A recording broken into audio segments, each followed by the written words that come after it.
Time for Type 40, your Doctor Who podcast from the Spacebook for the Fandom Podcast Network. With me, Dan Hadley, Birmingham's king of the geeks, and your designated driver, materialising again here with unbeatable Doctor Who conversation on our free-speaking, big-thinking show for everyone, whatever decade or century you started watching, reading, or listening along to those timeless adventures of our hero, Doctor Who. We talk about it all on this show, and who knows, there could even be a laugh or two along the way. It's Doctor Who's 60th anniversary year.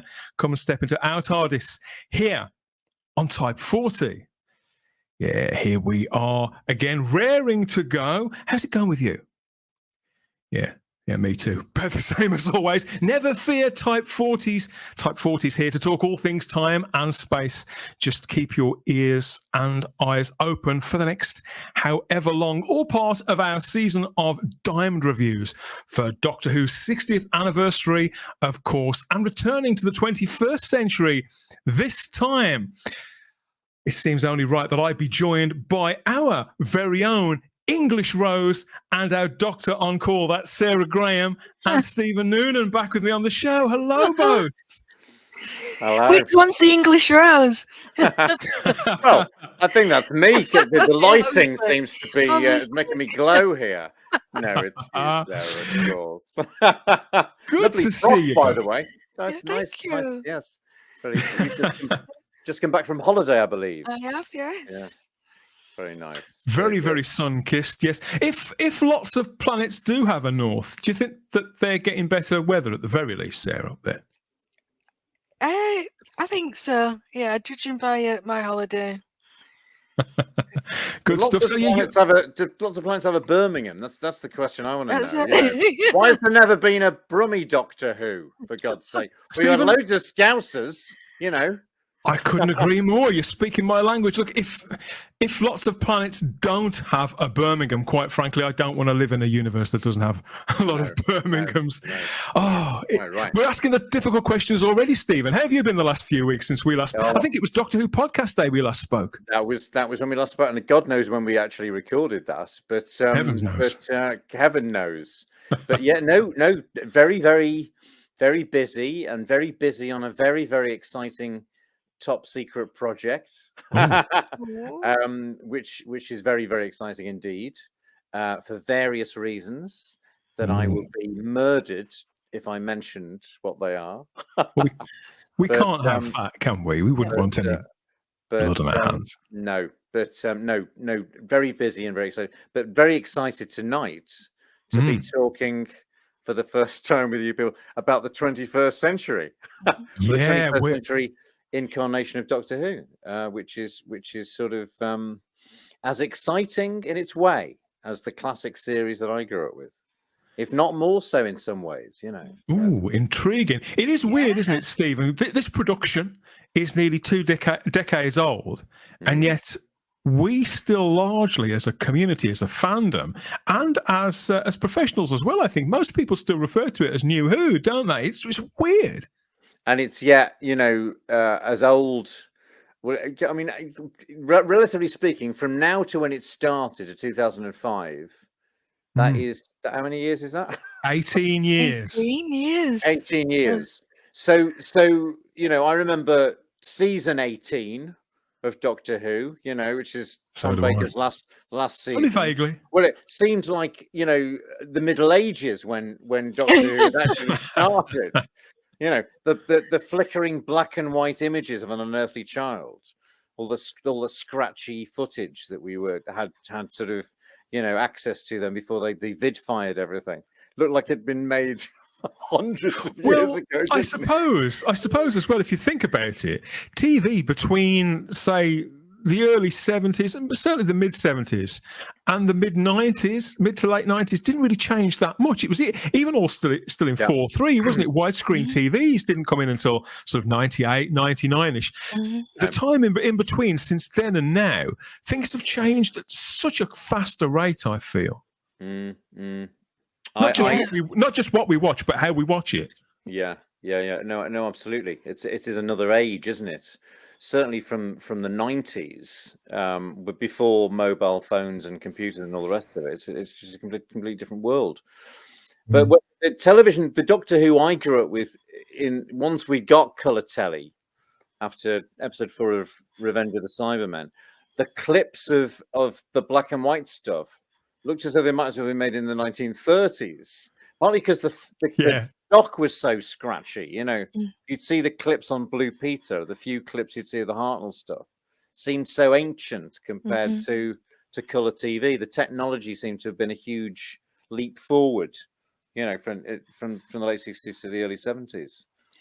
But but that's how I feel sort of when I look back. But then again, time passes slower, doesn't it, when you're younger? And I think, well, maybe I'm caught up in that sort of quantum nexus, whatever you could describe it as. But Sarah, this is sort of where you came in, isn't it? I mean, I know it's impolite, isn't it, to talk about a lady's age. You were younger and more impressionable then, weren't you? But yes. Are you a nostalgist by nature? Because obviously we've got several years on you. But do you find that as you get a little bit older that you're looking back and reminiscing more? Yeah, absolutely. Especially now, like I watched this series with my little nephew, and you know now he's 24, and you know got his own life, and it's very strange, and it is a kind of weird moment because technology, it has moved on, but I've kind of had best of both worlds because I've always had Doctor Who in on a big TV, maybe not quite as big as what we have now, but big in, it wasn't a pokey little TV with only 5 buttons and what have you. We had the big TV, the big widescreen, and then obviously during RTD's era, we went into HD. So it's always been a kind of a different viewing experience for me than it, compared to you two. Well, you didn't start in black and white, did you, No. Dan? I know you didn't start. Oh, no, I was bare out of my high chair when season 18 was screened, Steve. Okay, I'm exaggerating slightly there, but yeah, I was very, very young. So the black and white stuff. Well, unless you want to count the 5 Faces of Doctor Who when I first saw an but what I mean is, I saw all the Pertwee stuff on black and white on a black and white telly. You've said. But Stephen, when I was a kid, in fact, probably up until about 1990, there was a lot of black and white stuff on TV, not necessarily vintage BBC stuff, but old movies, old serials, Republic serials, Flash Gordon and Buster Crabbe, when he was Flash Gordon, Buck Rogers, the King of the Rocket Men, and Harold Lloyd. They used to show Harold Lloyd, which was made in the 1920s or something like that. It's unimaginable now. On Friday evenings, they did a Harold Lloyd sort of with a Harold Lloyd song. Hooray for Harold Lloyd! Is that what? And that just before they repeated, they were showing the Japanese series Monkey. Do you remember that? Monkey and the Water Margin. I absolutely do. This is a hell of a rabbit hole we're diving down already, everyone. But back to 2005, everybody. This time, and Doctor Who was born again in the form of very well respected, deadly serious, deadly northern actor Christopher Eccleston as the 9th Doctor. Now, when Christopher Eccleston was announced as the man who'd lead this revival of Doctor Who, that was in the April of 2004. It seemed very left field. If not a gamble, it was certainly a surprise. And the bookies, those infamous bookies, they'd been way off base with their, in inverted commas, their favourites. Safe money had been on characters like Alan Davies, Eddie Izzard, Bill Nighy. For certain types of people who were very outwardly, if not eccentric, certainly very sort of Doctor-ish. They'd either got the hair, the wardrobe, or the attitude, or a mixture of 2 or 3 of the above, really. For better or worse, Doctor Who's destiny was eventually in the hands of the 40-year-old actor who'd worked with Russell T Davies before, of course. He'd also been off to Hollywood and roared around with Nick Cage in Gone in 60 Seconds. I've still not seen that movie. He got spooky with Nicole Kidman in The Others and worked with Danny Boyle and Jimmy McGovern several times, two of the 90s most important writers and directors. One can see, though, now how an actor like Christopher Eccleston, Sarah, he may have reached the mid-noughties and felt like he needed a fresh challenge.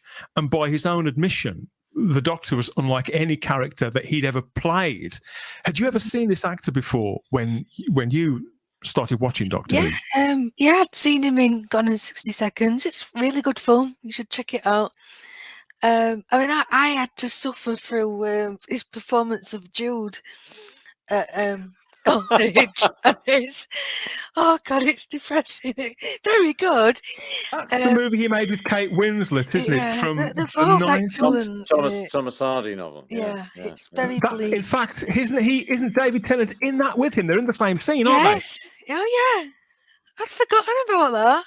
they? Yeah. Crazy. Prepared for everything here on Type 40.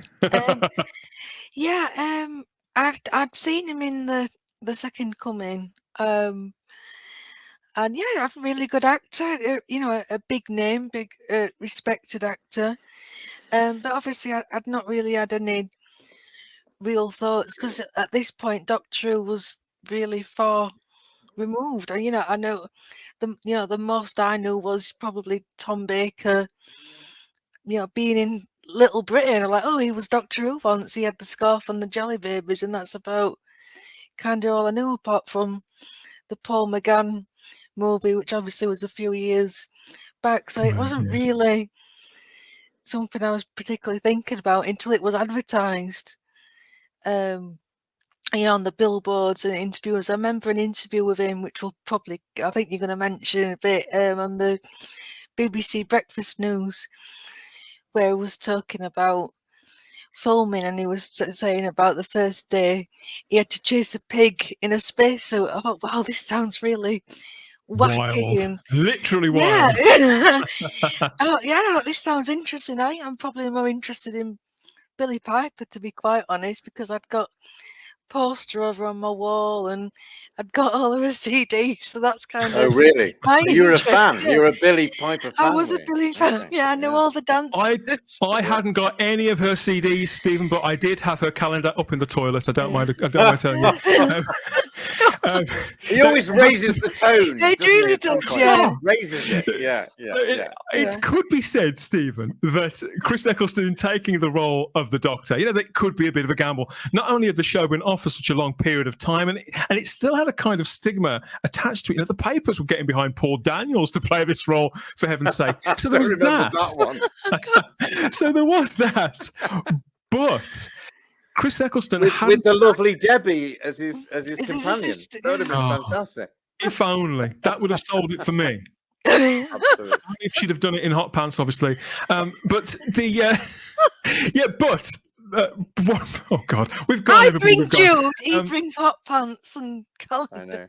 Please like the video, subscribe to the channel, dingle the cloister bell. Something for everybody, isn't it? For everybody. Yeah. I'd like to think so, mate. I'd like to think so. Yeah, but what I was trying to get round to in my sort of clumsy way was the fact that Christopher Eccleston, at this point in his career, he was doing something. I wouldn't call it a handbrake turn, but it's very different, isn't it, to playing a psycho in Shallow Grave, which I feel he stole that film from Hugh McGregor. It was so intense. So from doing that to playing the hero in a family adventure serial on a Saturday evening. How do you feel about that? Not just as an actor, but as a viewer. Were you surprised when Chris Eccleston was cast? Because the papers really were, weren't they?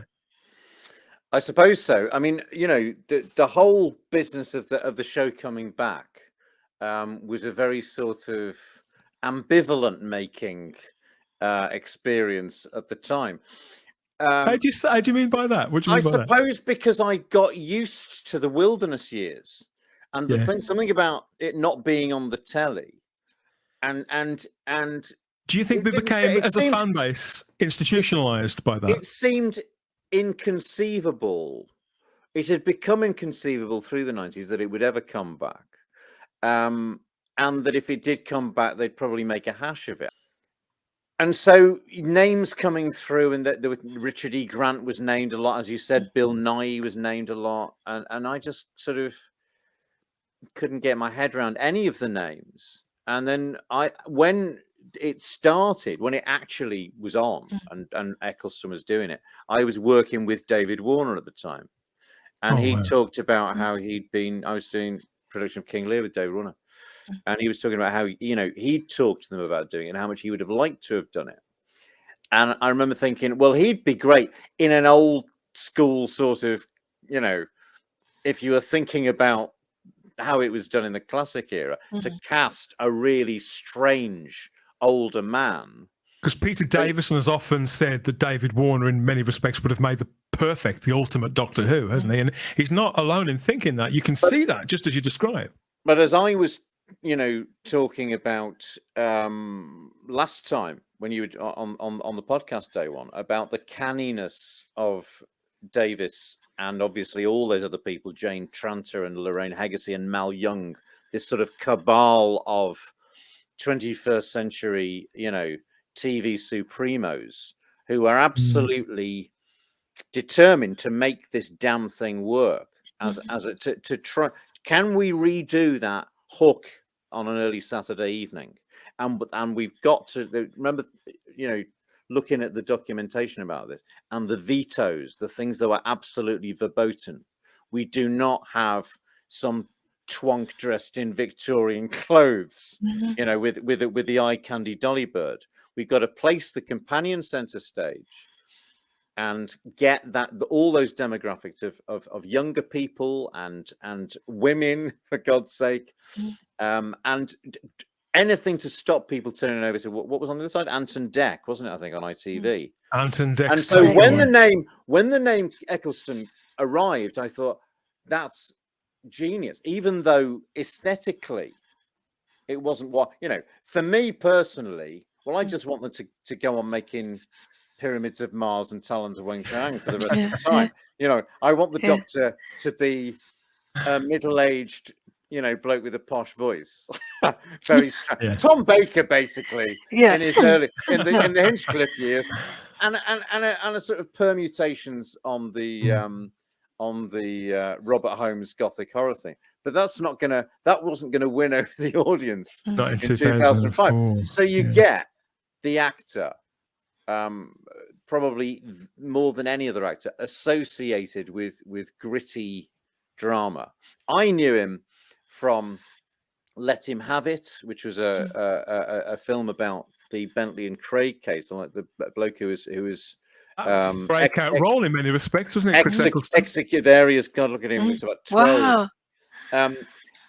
And a series that my father had just thought was fantastic. It was a Jimmy McGovern series in 1999 called Hearts and Minds, about where he played a character called Drew Mackenzie, who was doing a very good Liverpool accent, as a sort of a conviction-minded teacher who goes into an inner city school determined to be a good teacher. I remember the first episode, there was an extraordinary scene where he was reciting this John Masefield poem and bringing it to life, the rhythm of it, to the language and the rhythm, to the kids.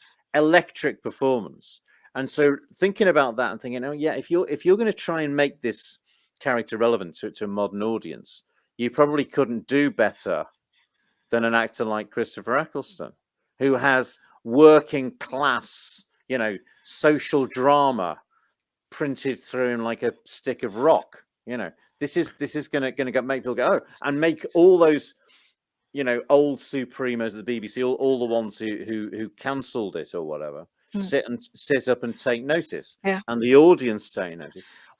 How he felt about it as a career move, I've no idea. He must have thought, well, this is an avenue I've never gone down before.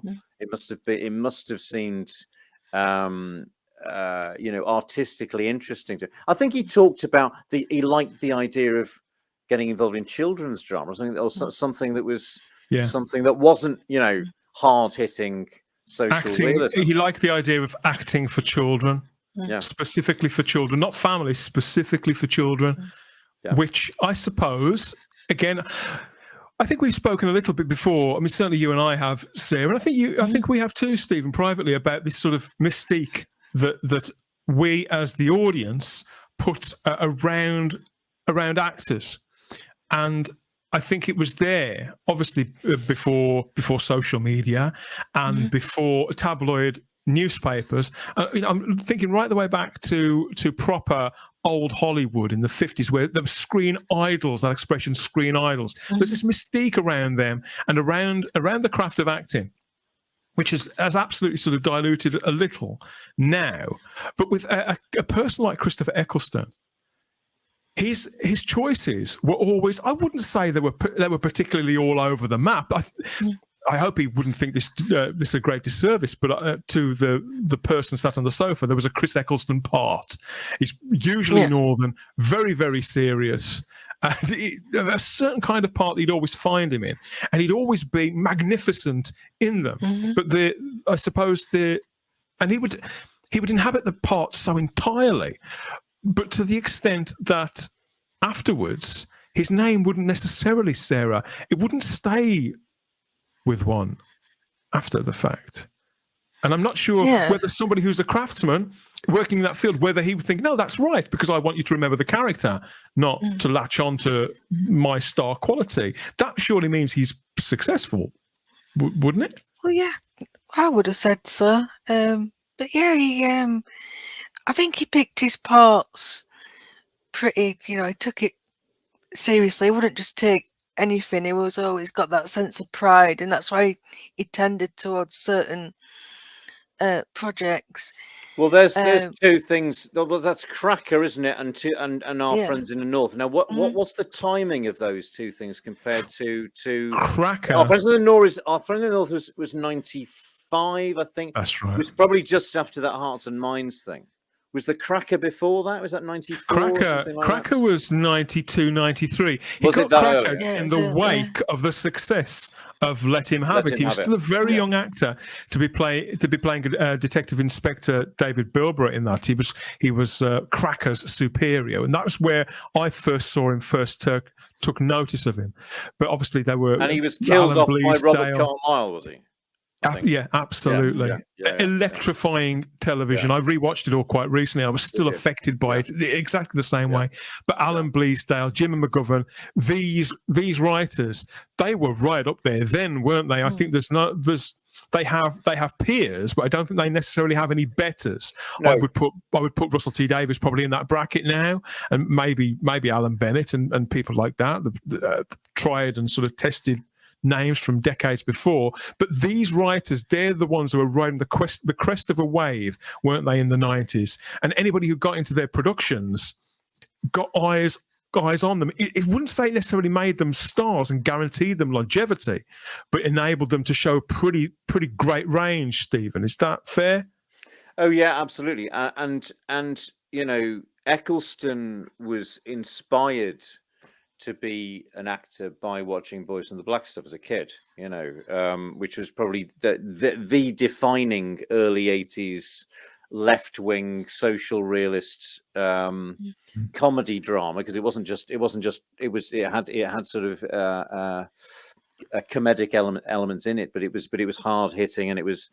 It got everybody talking, didn't it? I mean, I was very, do you remember very young it? At the time. I was very, very young. I mean, the only reason that I knew about it is because of that character who go around headbutting everybody, Yozza Hughes. Yeah. All the kids at my primary school and nursery started headbutting one another. Yeah. So, I'm not sure how they found out about it, because it was on about 9 or 10 o'clock. Yeah. But I think the parents, it captured something. It entered the popular lexicon, I suppose, and you can see why somebody like Chris Eccleston was stimulated by it. I mean, he was born in 1963 in February in Salford, Lancashire, and he'd been the head boy at his school, but he'd found acting quite suddenly in his late teens. And just as you say, Stephen, it was watching things like that on the television, populist but hard-hitting stuff that switched him on and made him think, oh yeah, this is something that somebody like me could do.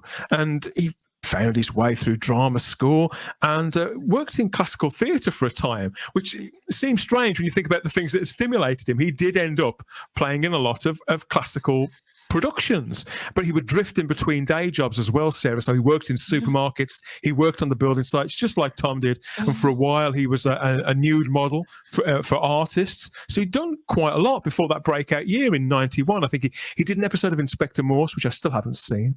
But Troughton was in that as well, wasn't he? A couple of years before. There he was in Inspector Morse, and that was the same year that he got Let Him Have It, and it sort of went from there. I wouldn't say it went stellar, but you can see the choices that he made. They were very much. There was very much a through line through them. Like I say, he wasn't all over the map, but Chris Eccleston had arrived, and he was an actor. As I say, when I saw him in Cracker. And it was partly because of that very visceral, heart-rending death, Stephen. But that really stayed with me. I was in my teens when that broadcast, and I thought, God, this guy, this actor, I've never seen him before, but I hope I see him in more things. I think Shallow Grave was the next thing I saw him in. When you heard that he was cast as the Doctor, how did you feel about the cast? That's the specificity of the casting as Doctor Who. That's the irony of it. Despite the fact that he'd moved me to tears in Cracker, and he terrified me in Shallow Grave, I was completely and utterly nonplussed about Chris Eccleston being cast as the Doctor.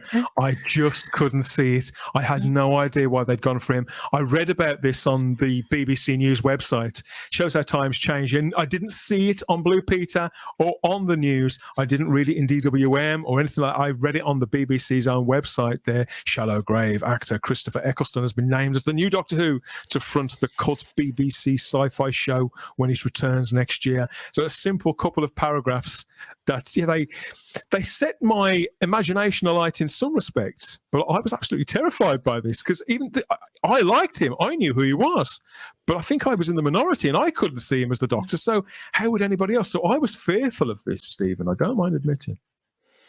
I think you were talking about this on another podcast of yours that I was watching, and that you were very, very enthusiastic about the show coming back, and there was a friend of yours who wanted it to fail. Yes, that's right. Was he a Doctor Who fan or not? No, he was about 6 or 7 years younger than me. So I think he'd grown up with the show when Colin and Sylvester were doing it. So he'd come to it when the BBC themselves was sort of sabotaging it. And so it had that really unjustified stamp of failure about it, and he viewed it as a show just like Crossroads that was a good one to have as the butt of jokes. Well, it became a national joke, hadn't it? During its decline and then throughout the 90s, it had just become as though we were all. It was reported in the press. It was recollected in the public imagination. It seemed as something that even as children we were watching, being aware of it being crap. As though we were watching it with a sort of kitsch sensibility, enjoying it for its sort of camp, nonsensical values, which of course was a word beginning with B. I'm not going to use now.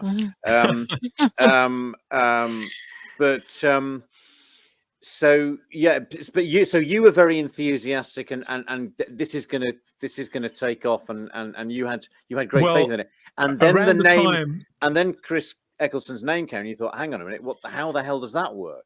Because I associate him with social realist drama, not with this character who is in no way located in any of the places that I see. He seemed, Stephen, so contemporary. I couldn't imagine him as the man out of time, if you follow me. Whereas I think all the previous Doctors, all 8, had that kind of edge to them. At that time, I'd been measured. I'd managed my expectations really, really strictly when it came to this. Because obviously I didn't know. I knew Russell was involved, and I'd liked his stuff. Most of it, I'd really liked it. I loved Bob and Rose, The Second Coming, all that stuff. So I believed in Russell, but I thought, what are they? But it wasn't just about who they put in it. I thought there were so many variables to this, Sarah. Who else was going to be writing it? If it was going to be just anybody that they dragged out of a dole queue, then what was? So there were so many variables, so many ifs and buts. I refused to let myself get too excited. until the thing started to take shape. And I was hoping that the first thing that would connect was be the casting, and this didn't. It just made me even more nervous because he wasn't any kind of personality either. Nobody really knew. Even the people who heard of him didn't really know who he was. And I think that continued until he started appearing, making very sparse appearances on the chat shows and the magazine programs of the day. Should we take a look at one now? Say yes. Say yes. Yes.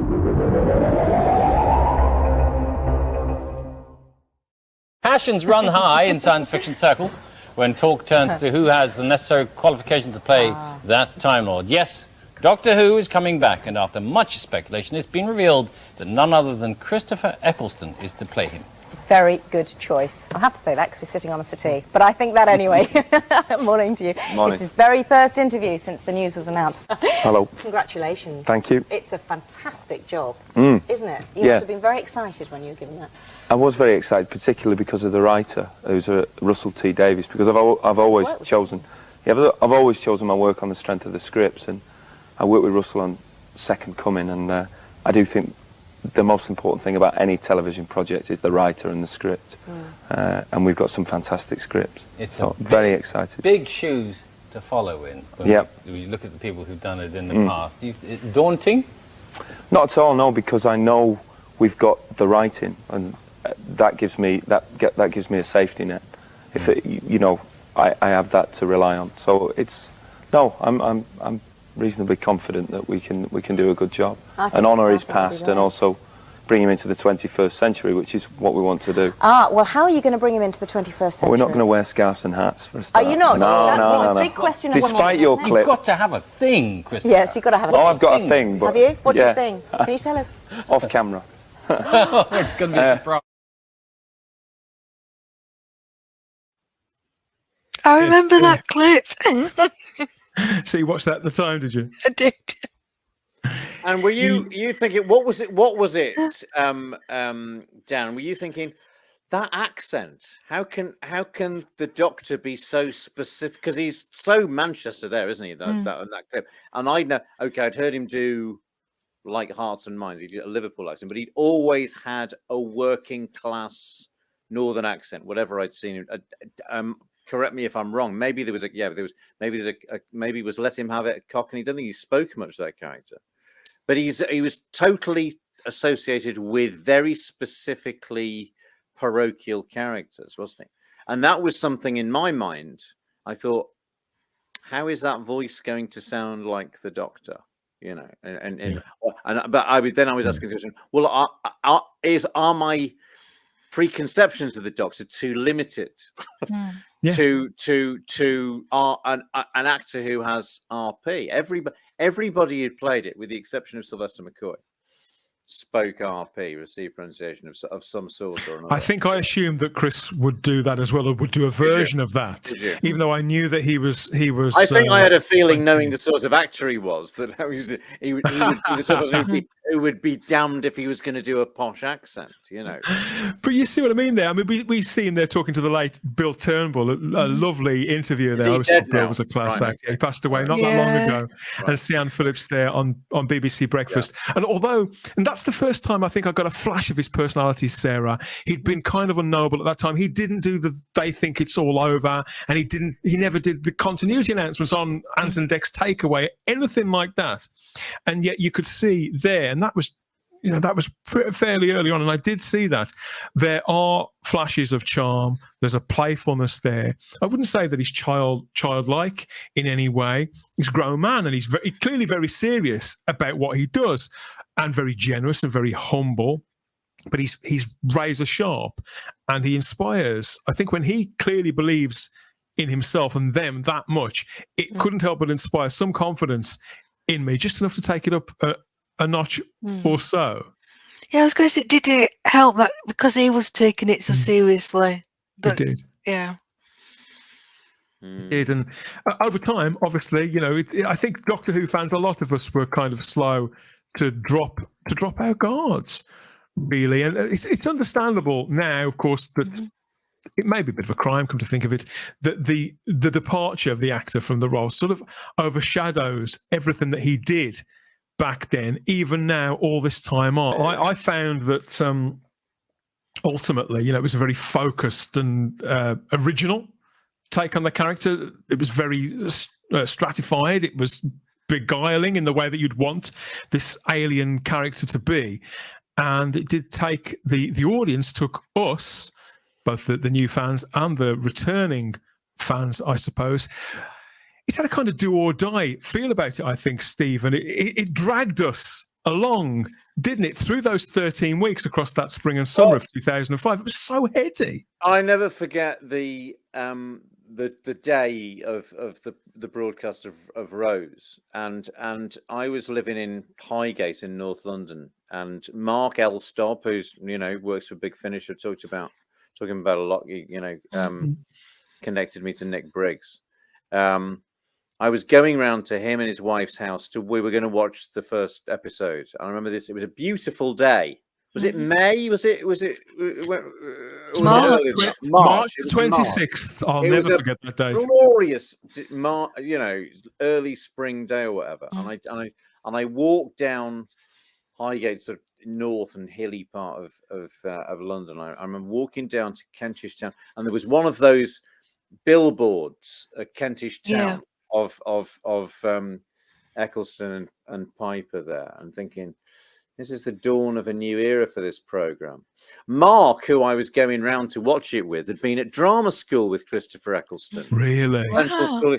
Yeah, and had a very funny story about how there was a play where Chris had to come on stage with a dog, and he came on stage with the dog, and the dog cocked its leg up and peed against his leg, and he had to drag it off. That possibly has never been told before. That's right. Anyway, but anyway, that was where I was going to watch it, and so going around the anticipation, rather like talking about 5 o'clock in the 70s, 7 o'clock became the 21st century 5 o'clock, didn't it? Yeah, it really did. 7. Wasn't it on at 7 o'clock? Yeah. Bang on 7 o'clock, all 13 weeks, I believe. I remember looking at Mark and his wife's clock, their kitchen clock. I don't know why I say Mark and his wife's. It belonged to both of them, the clock, the rest of the whole house. And not anymore.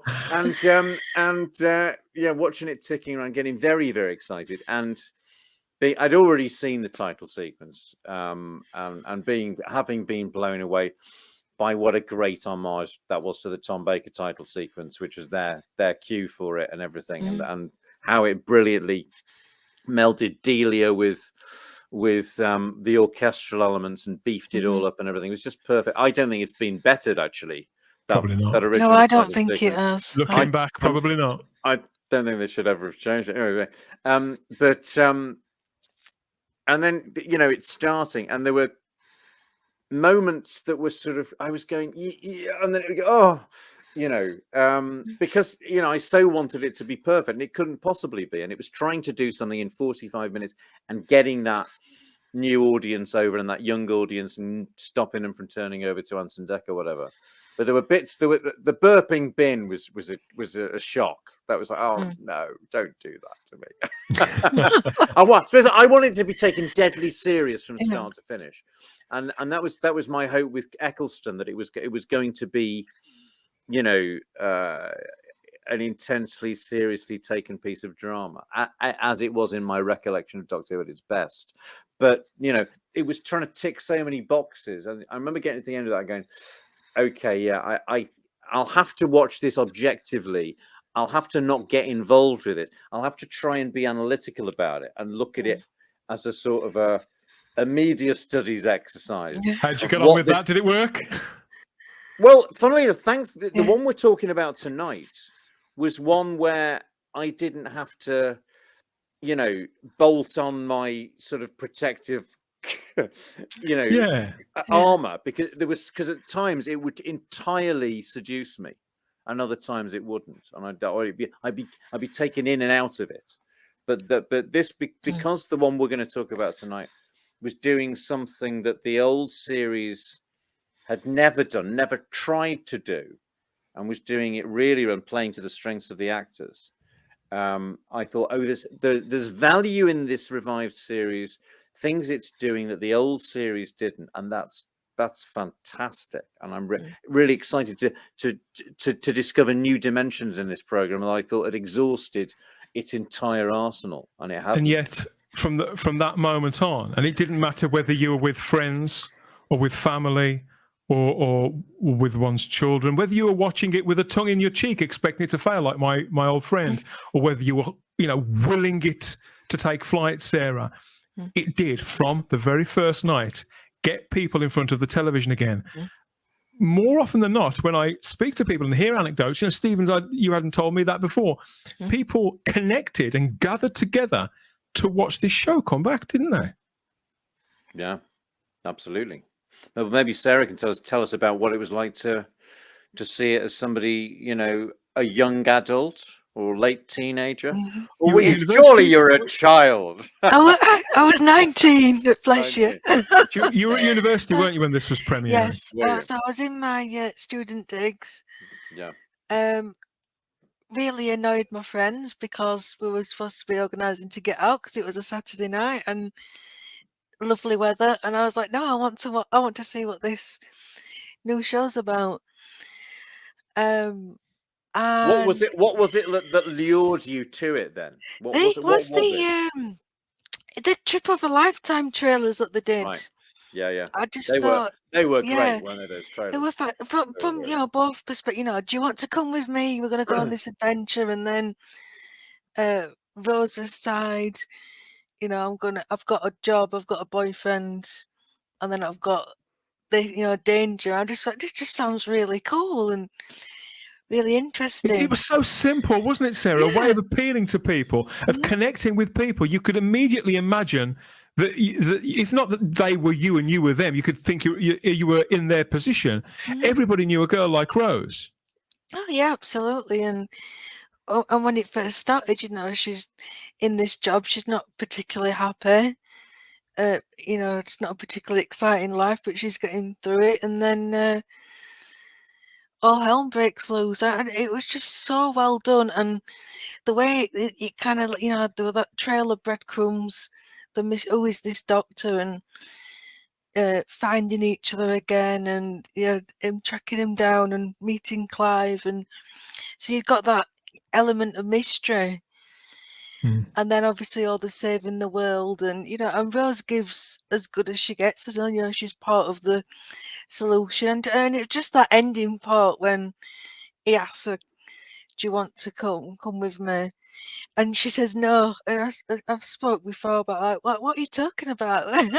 Why do you want to stay with Mickey? Didn't you feel sorry for Noel Clarke? I did. No, because he was an arsehole in this one. I felt sorry for him later. Well, in the first episode. But again, Noel's Mickey, the way that he brought Mickey to life, he was really relatable as well, which is no mean feat.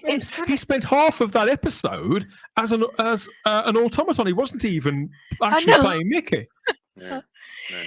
When Noel left, I was so upset. But at this point in time, Noel was like, "No, he don't care about you. He just wants to watch the football. Go off with this strange man." It's also wonderfully considered from everybody on screen, I felt. I mean, and seeing this incarnation of the Doctor as well. Like I said, I'd seen him in costume in the tabloid newspapers, and that hadn't helped me get with this character and see what Eccleston was doing. But I decided that if this series that meant so much to me was going to have any impact, let alone any ideas of longevity again, I tried to keep all that out of my mind. I just kept my distance from it. I placed some faith, and I waited that time out between 2004 and the premiere, just with my fingers and toes all crossed. I needn't have worried. The irony ended up being that this Doctor connected with pretty much everyone, and in particularly me. This was an incarnation of the character that I saw a lot of myself in somehow. He may have taken a chance by taking this role, and I believe throughout that 13 weeks, even though there was a lot on the page from Russell and everybody else who was writing it, but I think Chris Eccleston continued to be very brave with it and challenging himself perhaps with varying degrees of success. I think he's talked about that publicly as well. But this Doctor was a very sophisticated character, and that was regardless of the balance to each individual story. I think that this season was where I first started using the phrase, Sarah, that it's more than the sum of its parts. It had got the arc, and clearly they got all scripts in hand for Eccleston and everybody else to look into these characters and think, okay, I know where I can take this. I know how long I've got, and create a kind of magic. As cheesy as this sounds, I feel that it is absolute magic and proper TV gold. I have no hesitation at all in calling this classic Doctor Who now, even if it does make me feel really quite old, Stephen. Well, it's almost inconceivable that it's now. It is, as we said, 18 years ago, isn't it? That this thing started, because it seems like yesterday. I wasn't won over by Rose, but I think I was won over by, it's a bit rather like the arc in space with Tom Baker for me. It was the second one, The End of Time. Something about conceptually as well, that the idea of taking the companion to see the Earth actually destroyed was an astonishing idea, and then that juxtaposition of her ringing Jackie from the end of our time, basically, and she's that shot of Camille Kajuri putting the washing in as she gets the phone call 5 billion years. How many is it? 5 billion years. 5 billion years. Yeah. That was that. I thought, Something so mundane. That's just beautifully mind blowing, and isn't sort of being flippantly dismissive in the Douglas Adams way of, I was just thinking of Adams, because it's got all the preposterousness, particularly the end of the world, because that was the episode that seduced me as well and made me think, oh yes, Doctor Who is back. But it takes all that preposterousness. It takes a Douglas Adams idea, but then with the contrast with the housing estate and the mum, and playing that not for laughs, as a sort of a crazy concept. But it shortens that distance between us and what's going on screen, doesn't it? It moors it. I was going to say it's that anchor. Yeah. My favourite scene in End of the World was when Rose actually stops and thinks and realises what she's done, because I don't think that had really happened before in Classic Who. No. People had just kind of just gone along with it, and all of a sudden she's a complete stranger. Yes. Where the hell am I? And I've hinted. Is that when she's talking to Ruffalo, the plumber? That's a lovely I've scene. got no idea who he is. Yes, that's right. Yeah, brilliant. There's a sounding board. I mean, I found really, really quickly that me placing the faith that I had, it was very well placed indeed, and the stories that aired throughout that crucial first season that restarted Doctor Who, almost without exception, they've become emblematic, really, of how to make great, compelling adventure television. They were talked about not just by the likes of us, but by the not we too, people who would probably never think to go out and buy one of the DVDs.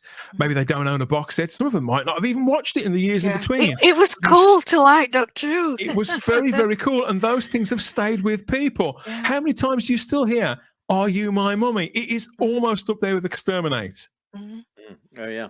I think as I was going through it and being sort of pulled this way and that by my feelings about it and things I liked about moments, I thought, that's too sentimental for my taste, or that's too goofy for my taste. But I kept finding moments like in End of the World with Jackie Tyler, the washing, that moment where that wonderful conversation she has with the Ruffalo character, or then in The Unquiet Dead, that extraordinary scene she has with the girl who then went on to be in Torch, Gwen. Gwen. That extraordinary sign of her psychically seeing what the modern world, what our world was like. And I think that's the first, and then she's the first to zone in on Pete Tyler's death, isn't she? That's the first mention of it. She knows that Rose's dad's dead. Just watching a thing like that and go, oh, this is a dramatic scene that is utterly you would never find it in the old series. It's just it's never happened before. This is Doctor Who doing completely new things within sort of generic parameters. We always thought it could go anywhere in time and space, but you never thought it could go into particular areas of other what you associate with other sorts of drama, you know. And that was as a word I used. There's an epiphany about it. Oh God, it can go there, you know, and do it really well, and it not to sort of sit jarringly within the format.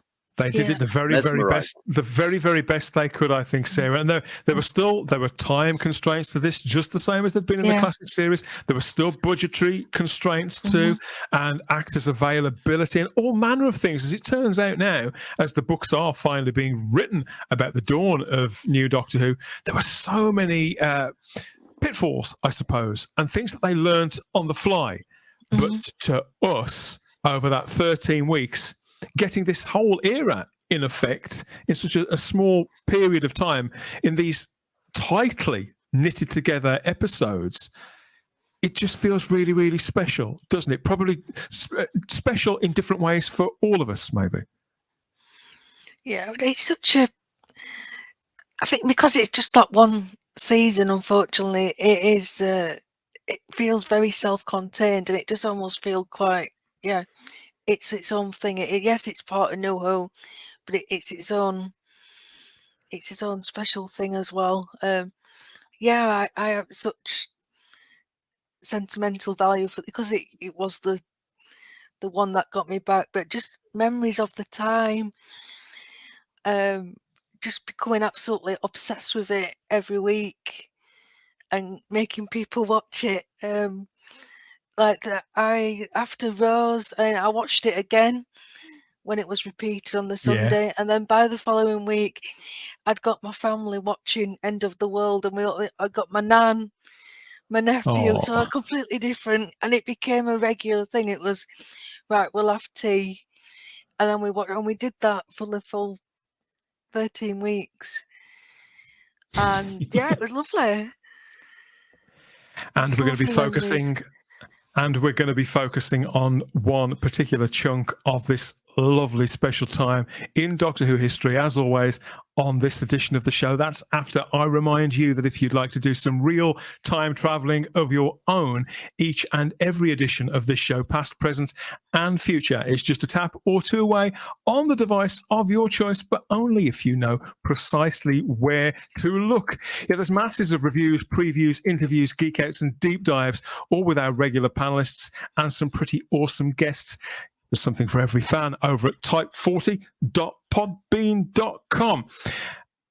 More boasting about that a little later on, as well as that regular junction where we will make contact with the matrix of all knowledge that we call the Fandom Podcast Network for a word about all the other treats for the ears on offer in all those other shows over there. How do you follow that? Down a bottle of Vitex. That's what I would do. So when I want to reach out. Boxes of the stuff down here. I bought it from he's got his shirts rolled up, his sleeves rolled up. A very, very strange guy. So I'm going to get some of that down me, and we'll all cast our minds back to 2005. Don't forget that vase, Sarah. We're off to a wedding.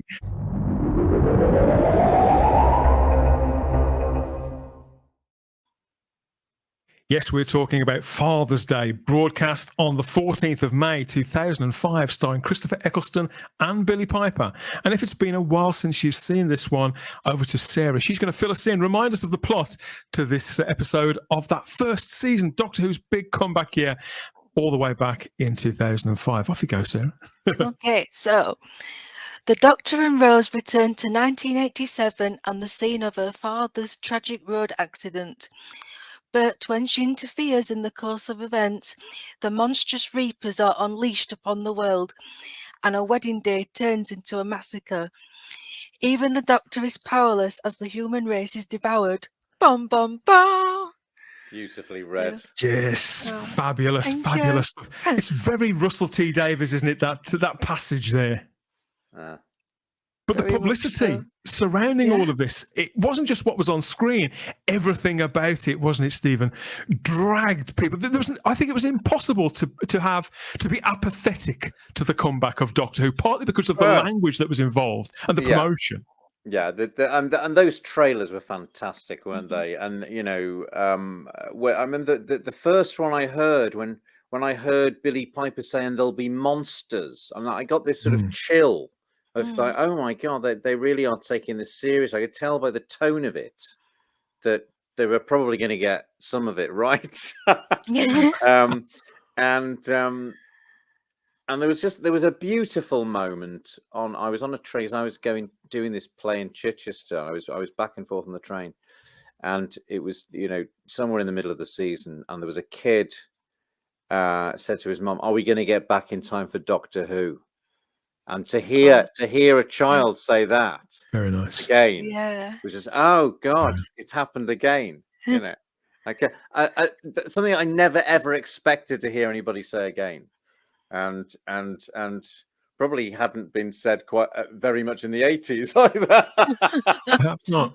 As much as in its heyday, in the 60s and 70s, But it's there was that sense that it was on the map again in a way that it hadn't been since the heyday of Tom Baker.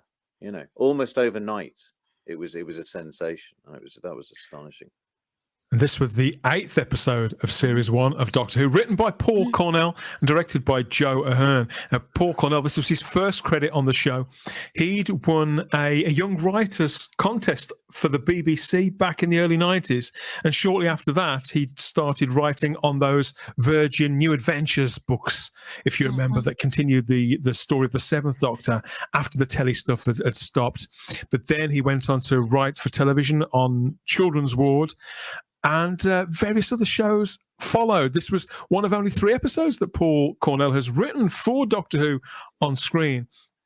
But he's written so many novels, a couple of audio dramas, and several comics.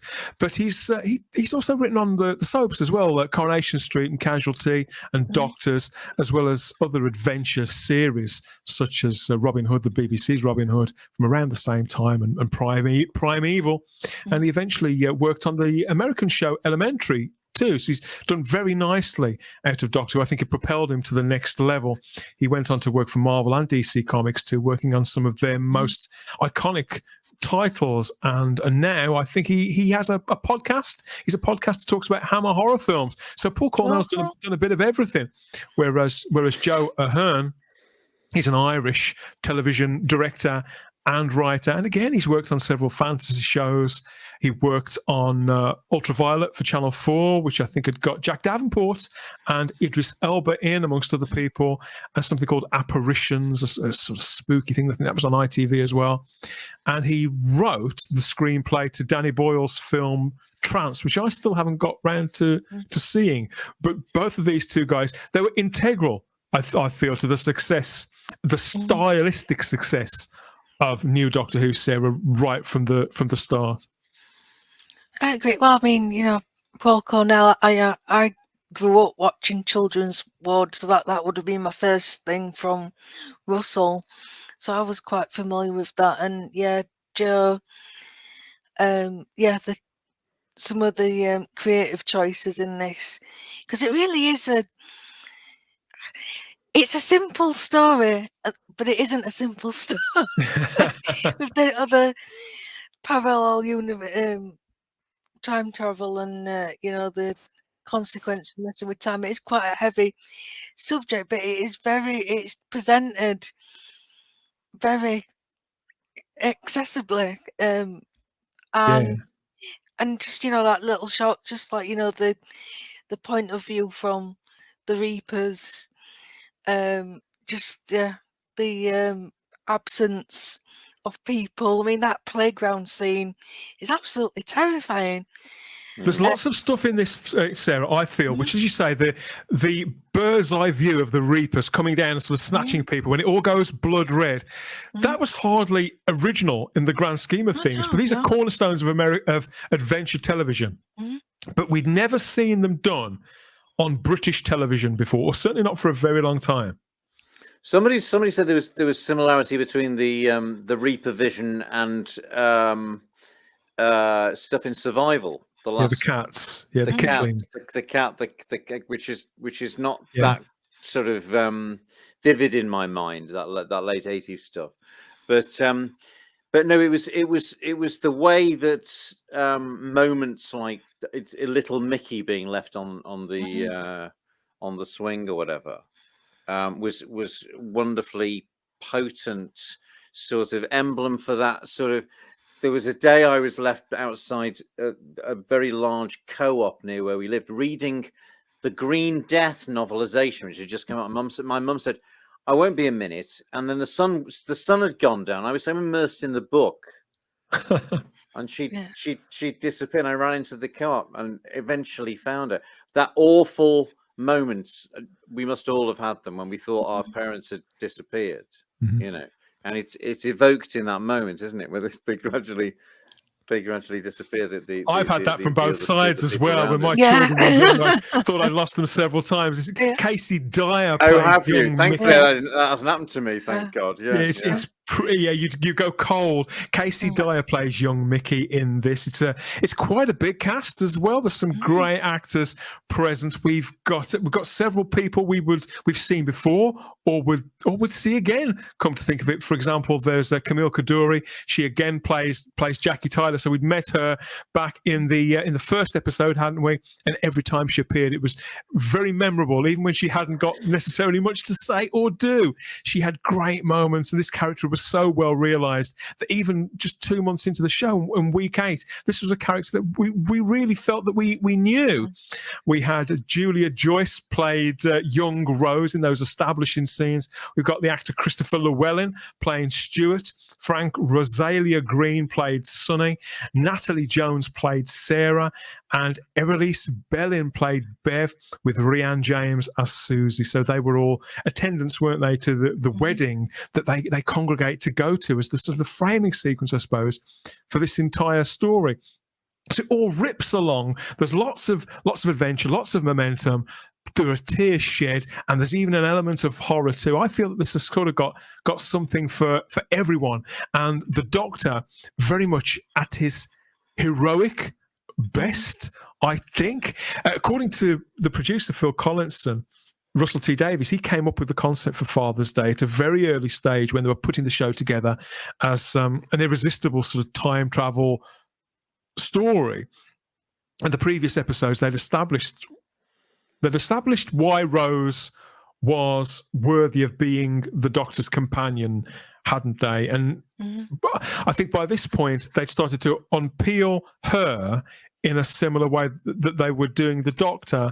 And so she wasn't shown as being infallible. Here she's at a very precise place in her personal development that obviously meeting the Doctor has made something possible that she could have never conceived. The original idea was that this was going to be a bit of a budget saver, Stephen, because they did like to do that, didn't they? That was 13 episodes, was quite a lot to make, wasn't it, back in 2005? A big commitment. And so it was built into it that some episodes they were going to cut costs where they could in either scaling down the locations or actors on screen or splitting up the main cast. It must have been quite a balancing act, hadn't it? They were going to have no monsters in this one originally, so the Reaper element was not there, and then one of was it Lorraine Heggessy or Jane Tranter or somebody said no, we got to have monsters in every story, got to have monster in every story, and so the Reapers were introduced. It's an interesting idea, isn't it? Well, they were going to be literal. They were going to be literal Grim Reapers. They were going to be just. They were going to men. They weren't going to be flying. I think they weren't going to be in it at all at one point, and then they were going to be, walking cowled figures, and then it sort of became more complex, and they were flying creatures. It's difficult to imagine the story without any sci-fi element of that sort, as a monstrous element. Because I think that the elements blend beautifully in this. There's a long, very tedious essay in a particular book of fan analysis, which goes to great lengths to try and disparage the story because the Reapers don't make any logical scientific sense. It doesn't matter that the Reapers don't. That's interrupting the natural course of temporal events causes chaos is all we need to know. We don't have to work out exactly how they feed. It's a very, very visceral. I don't know if the other design of having like the Grim Reaper, it wouldn't have worked because you needed that kind of like that beast element, that the swooping down and there's that lovely scene where after the Doctor's been vaporized and there's only the church left protecting them, and they're on the window and they're scraping. Bit by bit to get in, and and that the physicality of the attack. I mean, there's that wonderful shot when the Doctor gets devoured. He is devoured, and it stays on Rosa's face, and you've got to convey that horror of what's happened.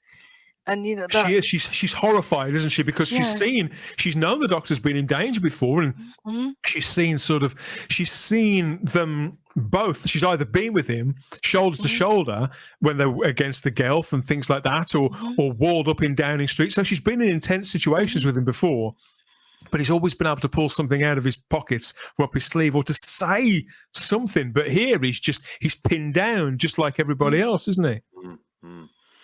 I think this was the one that I'd been impressed by moments in other stories, and as I say, I'd been sort of seduced by the end of the world more than I was by Rose, and I'd liked the sort of the Victoriana, a lot of the Victoriana elements of the Unquiet Dead. Hang on, where are we with this? That's right, Aliens of London.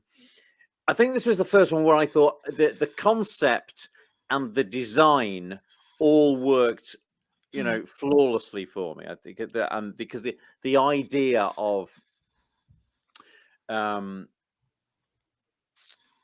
to change history, be it sort of in personal terms or global terms or whatever, causing some sort of bestial chaos to manifest itself, I don't think could have been any better realized than it was by the design and the use of the CGI and everything.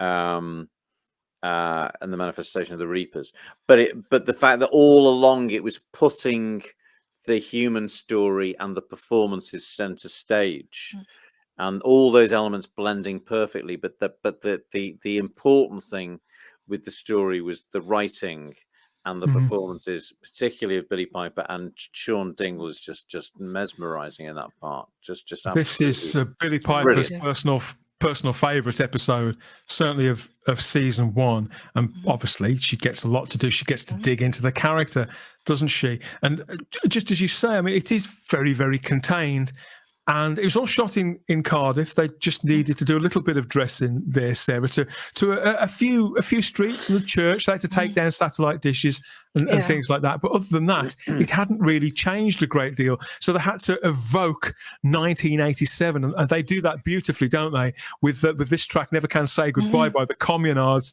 that had come out this year, big hit record, and we hear that playing, don't we? Right at the start, it immediately sets the tone, sets the feel. That does some of it. Some of our I think it come out 2 weeks before. Looking at the time of release of the date it's set, it was, and it couldn't have been better chosen because as the title, and the theme of the song. Yeah, it's a cracking song. And I have investigated, because obviously I was around in 1987, and so was Doctor Who. So the placing of this episode, Father's Day, in real time, it's in early November. So it's just so happens to be midpoint between the first and second episodes of Standout Classic Delta and the my God! Hey, you still have to get it in. Your absolute favourite, Dan. Yes. They should have had a sneaky reference in to it. I'm astonished they didn't actually. Yeah. Do you know that's never occurred to me to work out what Doctor Who was on at the time. It never occurred to me. How bizarre, Well, these things they do stay with me, obviously, because this was my this was my time. This was when I was a child too. I wasn't as young as Rose was in these framing sequences that they use in the episode. So we see Jackie looking through a photo album. That we see that at the beginning of the episode, don't we, Sarah?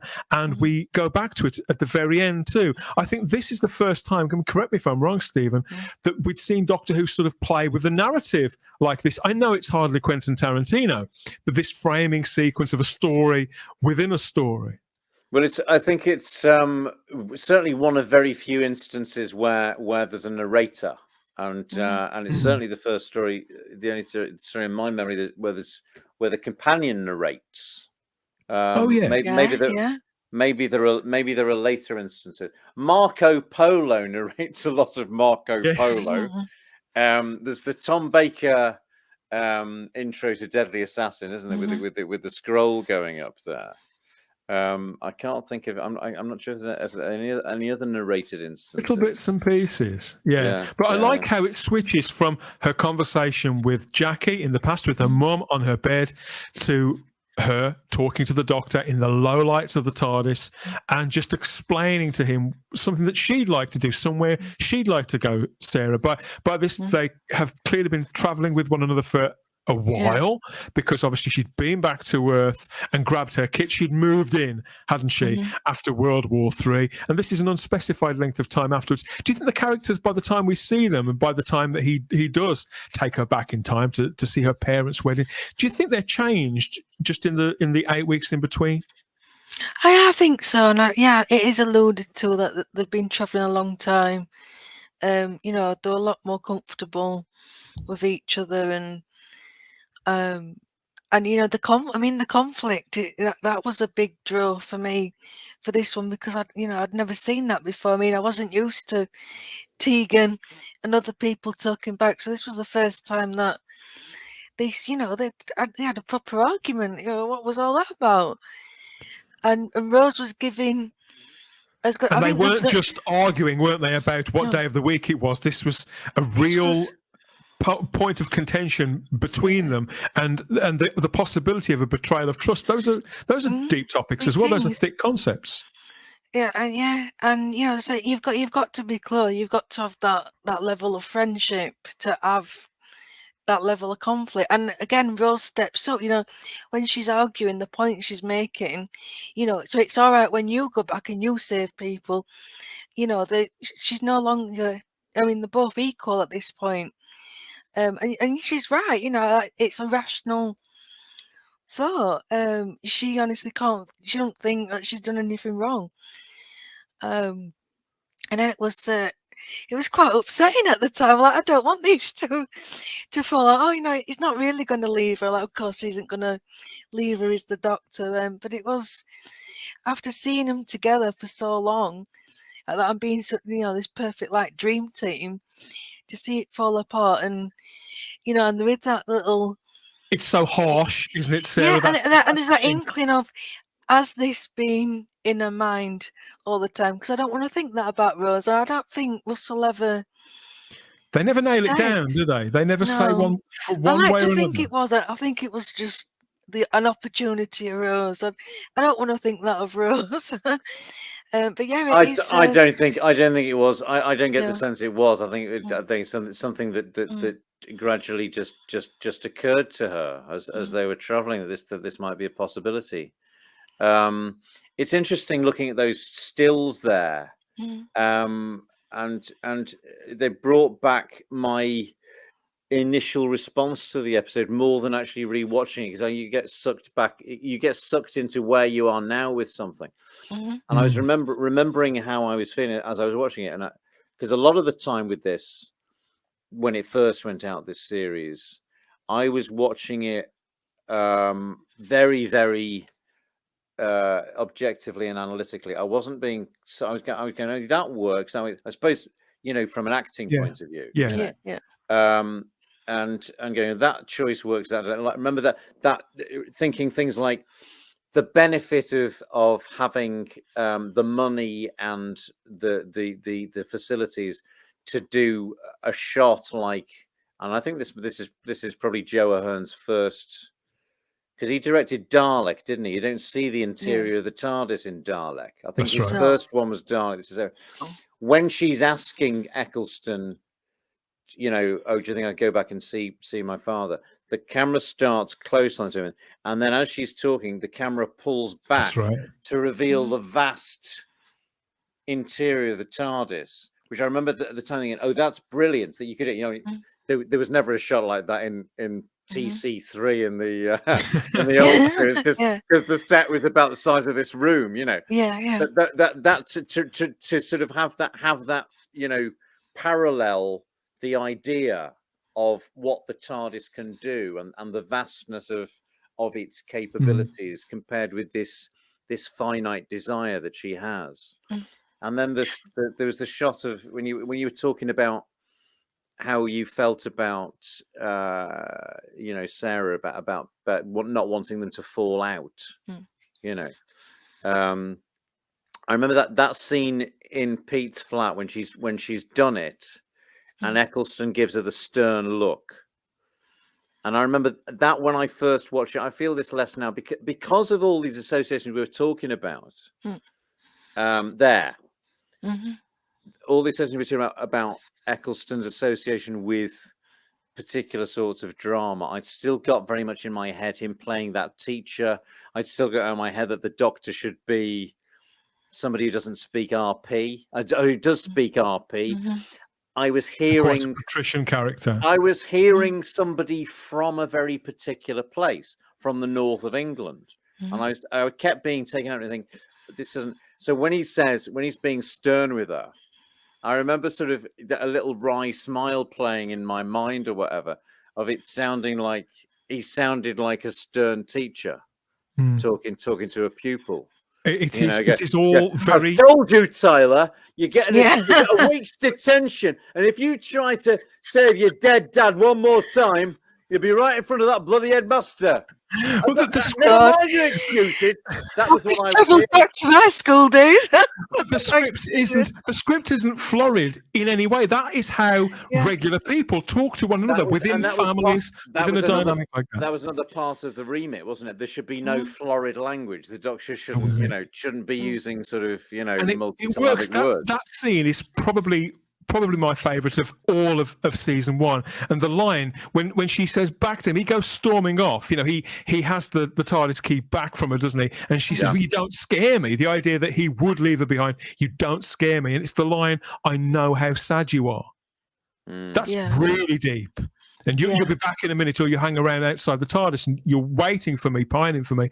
I know how sad you are. These characters really know one another. And that dug deep with me then, and it still does every time I hear it now.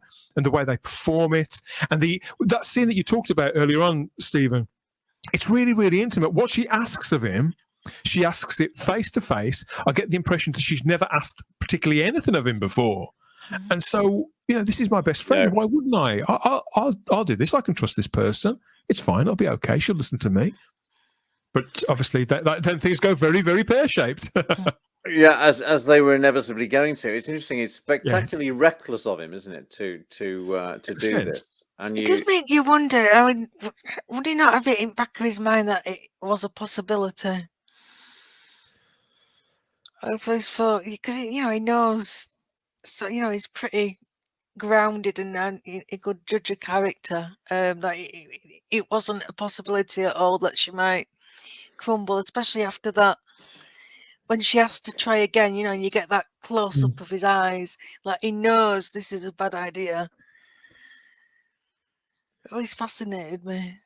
We'd heard her mention her father. We knew that she lost her dad when she was very young. That had been another thing that sort of built into the show, with little mentions here and there, wasn't it, Sarah? But this is where we meet Pete Tyler for the very first time. As you said, Stephen, played by Sean Dingwall, a fantastic actor, stage and screen, born in London, went to the Central School of Speech and Drama, and he played lead in several dramas before and since. He was on a show called Touching Evil with, I think, was it Robson Green? I always get Robson and Jerome mixed up, but I know he was integral to that, wasn't he? And he was in the May Grace show with Rowan Atkinson too. So this is a man who's still in good stuff, but his performance as Pete in this, realistically, if if he had failed in any respect of selling us on that character being a man of his time, and it's in many respects, Sarah, he's quite a pathetic figure, isn't he? But gradually, obviously, it is there on the page in Paul's script, but Sean portrays him so beautifully. I don't want to liken him to Del Boy because that wouldn't be fair on Sean Dingwall, because I think there's something else to this. He's not just a Del Boy. There's something else, Sarah. He is. Oh, he's a proper diamond in the rough, and there's that shot. Yeah, you can see why Jackie liked him, and I was just going to say, I mean, I need to praise Billy here, because she was still, a very new actress at this point, and she's absolutely holding her own between Christopher and Sean. I just think, she's absolutely phenomenal in this. She's more than holding her own. I think she's absolutely spectacular, and I mean it is an extraordinary ensemble piece. This, although it's I think Eccleston's probably got less to do than they have. It's the relationship between. I hate being prompted to cry by anything. Really, really hate.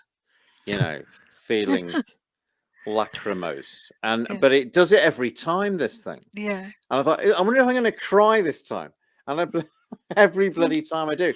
In the scene, in the crypt between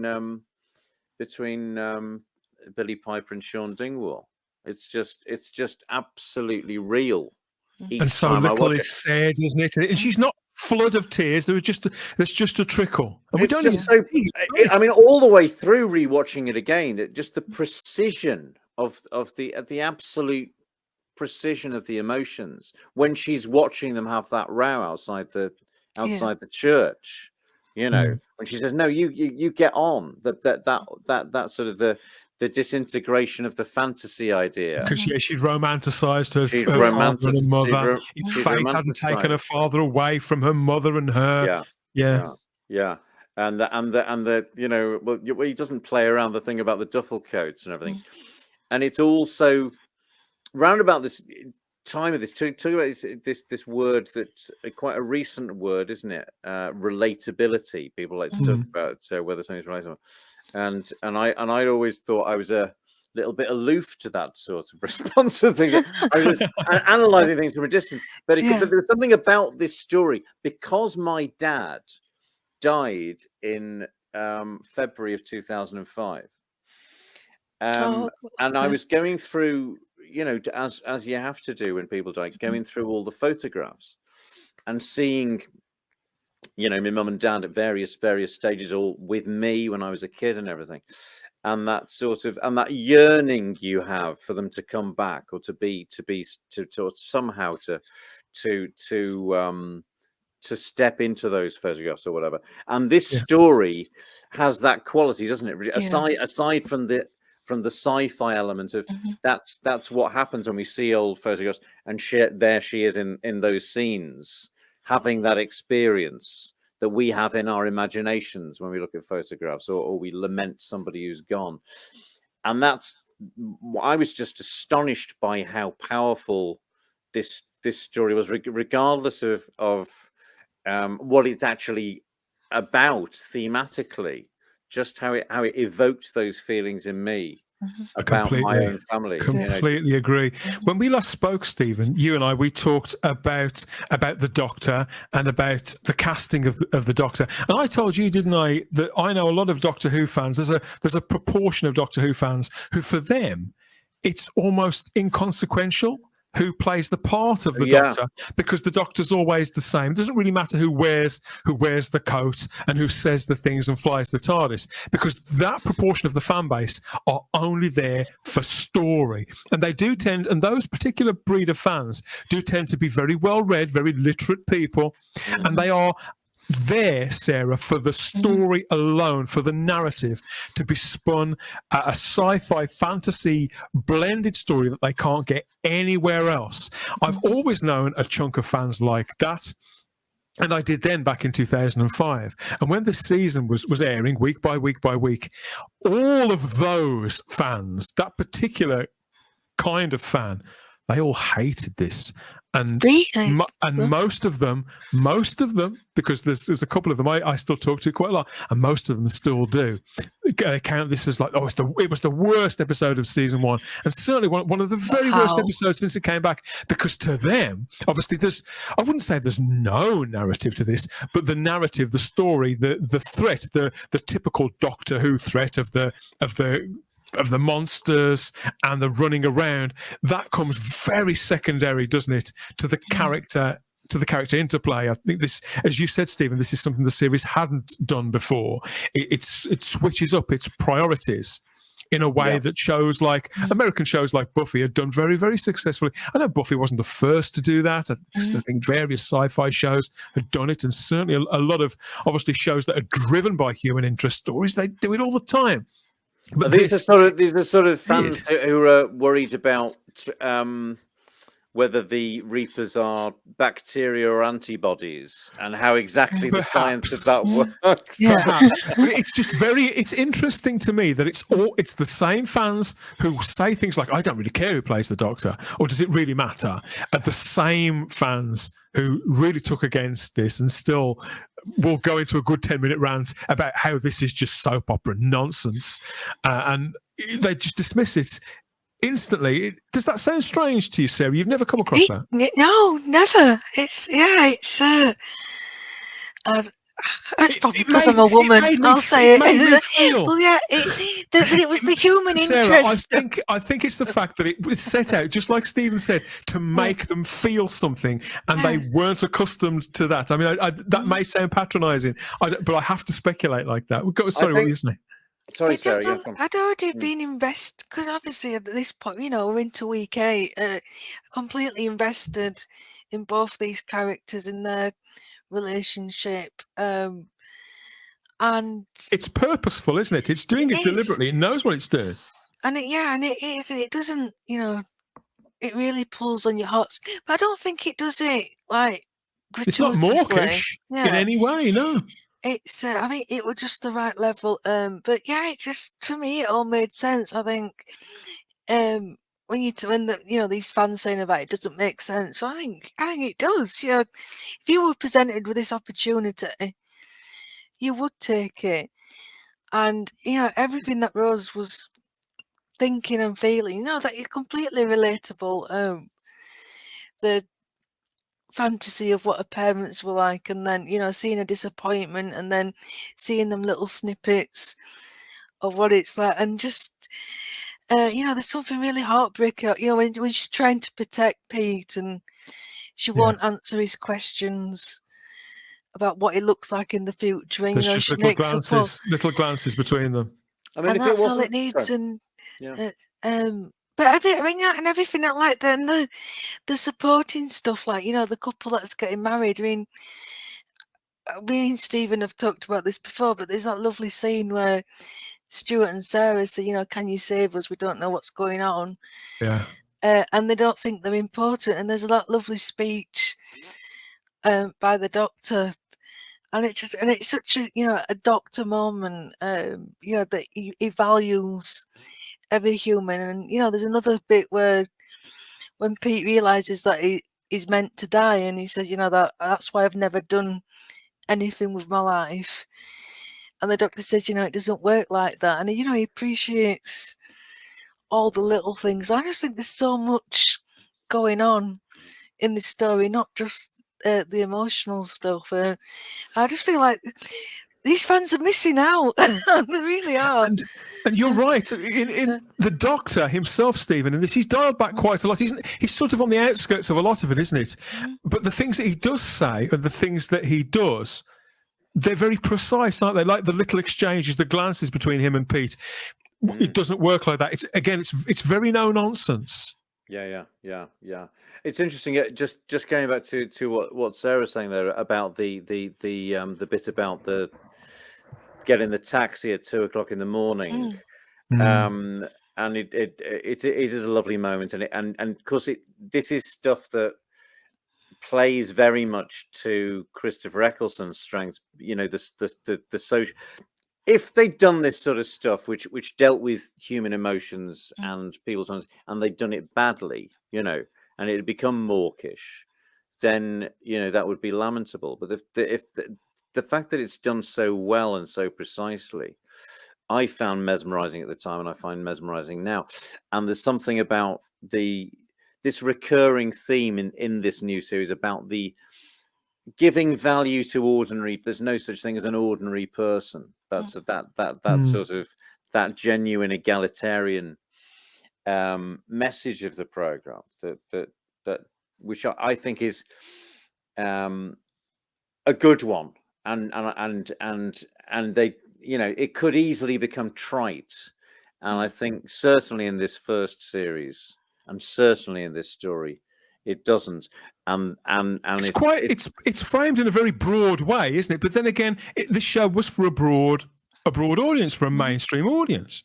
Yeah, and I suppose you could say it's the province of Star Trek. That kind of statement is something that we're used to, particularly in the original series of Star Trek. But I think with some of the Next Generation ones too, I wouldn't say it's a morality tale as such, but it does make it identifies and makes a statement, doesn't it, about the human condition. And in several ways, this reminds me of Star Trek, come to think of it. It reminds me of a specific episode of Star Trek featuring another road accident. So the classic original series Star Trek episode, The City on the Edge of Forever, written by Harlan Ellison, that guest starred Joan Collins, one of the most memorable of all Star Trek episodes, where, again, time travel's involved, isn't it? And Kirk falls for Edith Keeler, but she has to die, and destiny and all that kind of, it's all very much in there. And I do wonder if that may have been a bit of an influence on Father's Day, but only to a tiny degree. It's difficult to imagine it not have being,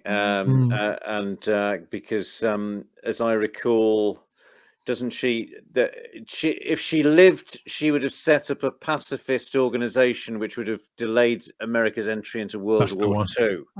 That's the one. So it was very much in that. Well, it's very much in that realm of Terry Nation, sort of as he does in the first Dalek story, saying pacifism is a bad idea when you've got Nazis around. That's the main point of that temporal paradox in that particular story. Whereas this is much more focused on the value of individuals and the value of Pete as a bloke, and even if he was, you know, a useless article in so many ways, yet he's a valuable person, and yet it's wonderful that Rose should see him briefly, warts and all.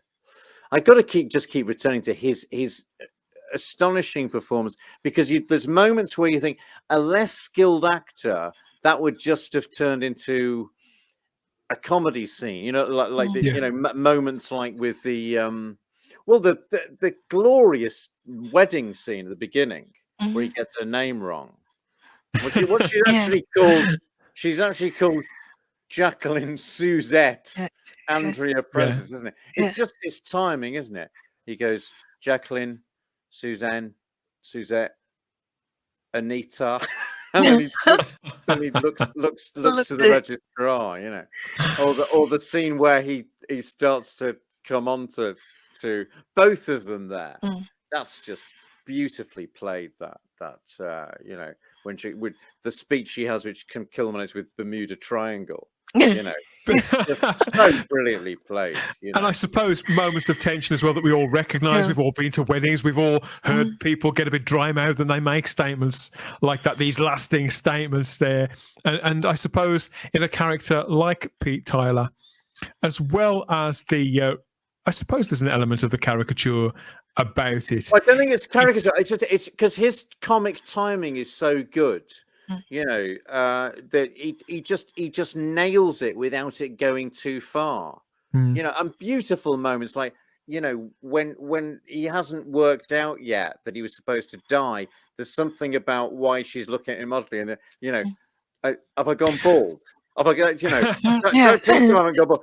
and that's actually, you know, his because his this episode, Stephen, because they've only got, obviously this is the first time we've spoken about a new series episode and a 45-minute sort of done in one. They haven't got that feature length runtime to play with to develop the characters over 100 minutes like they would in the classic show. So we see the character's sort of full journey, or at least as we thought, is present here. So in offering us a broader character at the start, then see him go through this growth such as he does, and the things that when they dawn on him that we see them on Sean Dingwall's face, it's more effective because we've had this sort of initially we've been sold on this character as being quite broad, quite recognizable. We've seen characters a bit like him in other things, but he shows more growth in 40 odd minutes worth of this than you would probably get in the average episode of even great shows like Minder, where we'd see a lot of characters that were very similar to this.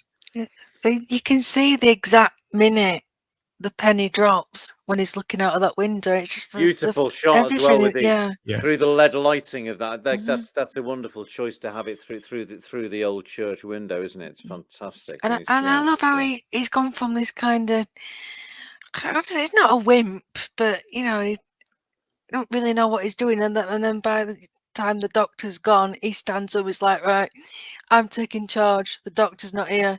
I'm your dad. And it's just wonderful. Fantastic performance. Yeah, I'm your dad. That's more important than anything else, isn't it? And like I said, in that scene where they are together in the church, and he realizes who she is, and just the outstretched hand on her cheek like that gets me every single time. There's extraordinary when he comes back from the leaded light window. There's an extraordinary shot of Rose in closer, which it's the lighting makes her almost look like a statue, and he comes and he walks from the other end of the church towards her. It's beautifully sort of bleak and hopeful at the same time. Just to go back to that, I think a lot of the the revived series stuff, I felt very much that it was too rushed off, and I think, oh my god, suddenly we're at the denouement, it's all over. This one, when I first saw it, and we were just watching it yesterday, it feels that it uses that 45 minutes perfectly. I think it's just beautifully structured. That it all just falls into place at exactly the right in exactly the right time. So when it comes to its conclusion, you feel that that's when it should end.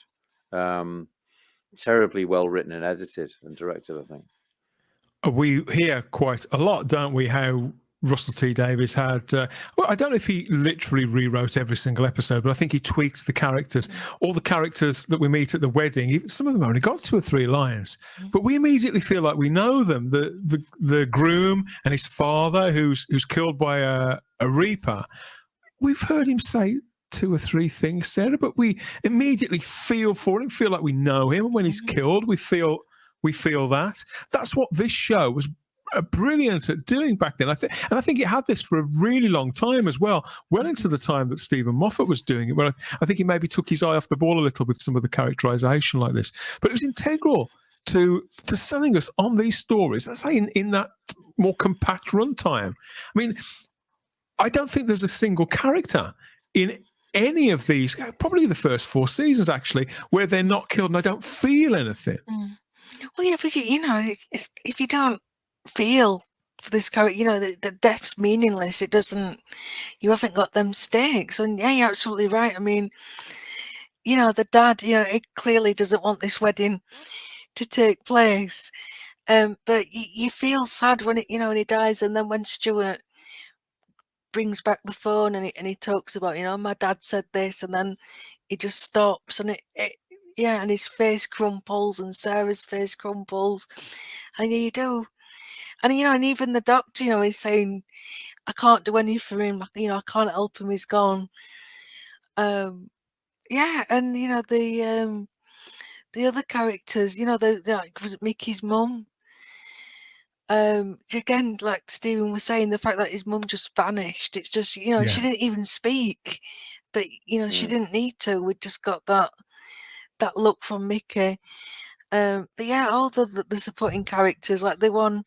Was it Beth or Susie when she's mocking Mickey? If I say, "Oh, is it aliens coming to get you?" You kind of already know that kind of you already know like what kind of person she was, and yeah, it was very, Very well done. I love the timing of Yeah. Pete asking Rose if she's got a boyfriend, and then you hear Jay go, Mickey, and then he runs through and the Yeah. little boy grabs and you go, Yeah. oh Christ, that's Because, Mickey, isn't it? Yeah. because Mickey immediately pops into our brains, doesn't he, as Yeah, viewers? yeah, And then he literally runs in. Yeah. You got to let go of me, sweetheart. I'm always saying that. So Is it? I didn't recognize him in a suit. That's Yeah, that's He's got his little chain as well. Yeah. yeah. It's riddled with great comedic lines. That's another thing Yeah, about it. It's all just the way very, it's a through. very, very witty script without it becoming overtly or caricatured comedy. You know, it's brilliant the way it balances that, plays that balancing act. Hard one to strike, because it is, as you said, you used the word visceral, Sarah, at moments. It is, as you said, Stephen, it is very, very witty. It's fantastic television in pretty much every respect, I think, and for me, this is still probably the standout episode that sort of made me, wow, Doctor Who can do this. Not just try this, can do this, and can do it really, really well. And week on week on week on week, people were talking about this show for the best reasons. Father's Day was nominated for the 2006 Hugo Award for Best Dramatic Presentation in Short Form. But then again, so were another 3 episodes of this same season. Dalek, The Empty Child, and The Doctor Dances were all nominated. It was the Doctor Dances that won. The Empty Child and The Doctor Dances won. But to have this in there as well, I think it's more than fair, understandable, and it would all be quite a tough act to follow. I mean, when you look back at this whole time when Doctor Who was taking flight again and grabbing people's attention, and I think it was the best show on TV back then. I can't think of any. Certainly from my point of view, pretty much from week one, I think it was the best show on TV. But more to the point, it felt like the most important show on British television, for better or worse, that was bringing people together and getting them talking and being bold with something which they could have quite easily have just made cheap imitations, Stephen, of classic stories, couldn't they? And played it really, really safe. But the fact that they went for broke, do or die, like I said at the top of the show, do or die, like I said at the top of the show. I think, as I was going through the series, I thought, well, I'm probably too old to be frightened by any new piece of Doctor Who that's made now. I'm not going to be responding to it in the way that I did to the old series, or to be thrilled by it. But then something like a story like this would come along. I think, well, I'm certainly old enough to be affected by something emotionally that's using a sci-fi format to deliver a piece of emotive drama. And that wasn't something I was expecting it was going to be capable of. Later with the Moffat stuff, I was almost not frightened, but sort of affected by the sort of the horror sci-fi elements again. I don't think it happened to me very much in the Davis era at all. I was engaged by the revived series when Moffat took over more in the way that I had been in the old series, but we can talk about that another day, can't we? Story for another time. I did wonder about this moment, though, Stephen, as a classic fan, when the Doctor gets back to the TARDIS. Yeah. After the event has happened and the Reapers are seeking their prey, aren't they? And they're trying to cleanse the wound. He gets back to the TARDIS, opens the door, and there's nothing there. That's a very kind of mind robber-esque moment, isn't it? It's the kind of thing that classic show would be. Yes, it's that sort of TARDIS existential moment, isn't it? It's like the mind robber disintegrating at the end of episode 1. A fantastic image, very, very eerie. It was supposed that the prop, they wanted it originally to fall apart, didn't they? But it was too expensive. Yes, they did, too expensive. And then it was one of those happy accidents that they couldn't. Because actually, it's a more powerful image that it doesn't just all fall to bits. There's something about it, just it being an empty box. That is it was terrifying for me, because I was like, what's he gonna do? He hasn't got his TARDIS. Yeah. You're up shit creek now, mate. But it's there, but it's useless. It's just the police box. And it's such a brilliant visual way of saying we're Absolutely. screwed. Yeah. Did you know that this is the only episode of Doctor Who to ever have a reference to the classic 90s sitcom Bottom, starring Rick Mayall and Aid I did Edmondson? know that, yes. Funnily enough, You I did know that. Hey, go on, tell us where, Sarah. Tell us what that is. It's the Lamb and Flag pub. That's their local, isn't it? Is it? Where they spray themselves with pheromone, the sex spray, and go down on the pool on quiz night. If you remember that episode. I wasn't an aficionado of that series, sadly. So I'll have to do some research there. Yeah, yeah. It's probably a bit late, isn't it? Now I think probably, yeah. But, it's never too late for Rick and Aid. The Bottom podcast coming from the people who brought you Type 40. The Bottom cast coming soon. Everybody, both cheeks. Yeah, great stuff. And I do like the fact as well, we got Jackie wearing a wig in this. So that was Camille Coduri wore a wig to play the younger Jackie Tyler. That's a great wig. I was trying to work out how old she was supposed to be in this, because obviously Camille Coduri, she's a very beautiful woman and very, very youthful. But even so, you're thinking, well, is she meant to be around 20, something like that? I was doing all the calculations. When she gets really close up, you can still kind of tell. But that things like that don't bother me. Love Camille Coduri, fabulous stuff. She's brilliant. She's a great sport in these episodes, I feel, Stephen, because she gets to do a lot of shouting. She gets told to shut up, but I don't know. You can't help but love Jackie, whatever she's doing. That moment when what was that? The doctor says, "I've waited a long time to say this." Jackie Tyler, do as you're told. Magic. Yeah. No, she's one of the great assets of the writers was her in that performance, and by all accounts, a very, very lovely person, according to Nick Briggs. Anyways, one of the nicest people on the show. So that's always nice to hear. And she won the Doctor Who Celebrity Weakest Link. Yes, she did. I remember that. And Nick was saying, Tennant was going, who do you think is going to be the first to go? I reckon it's Camille.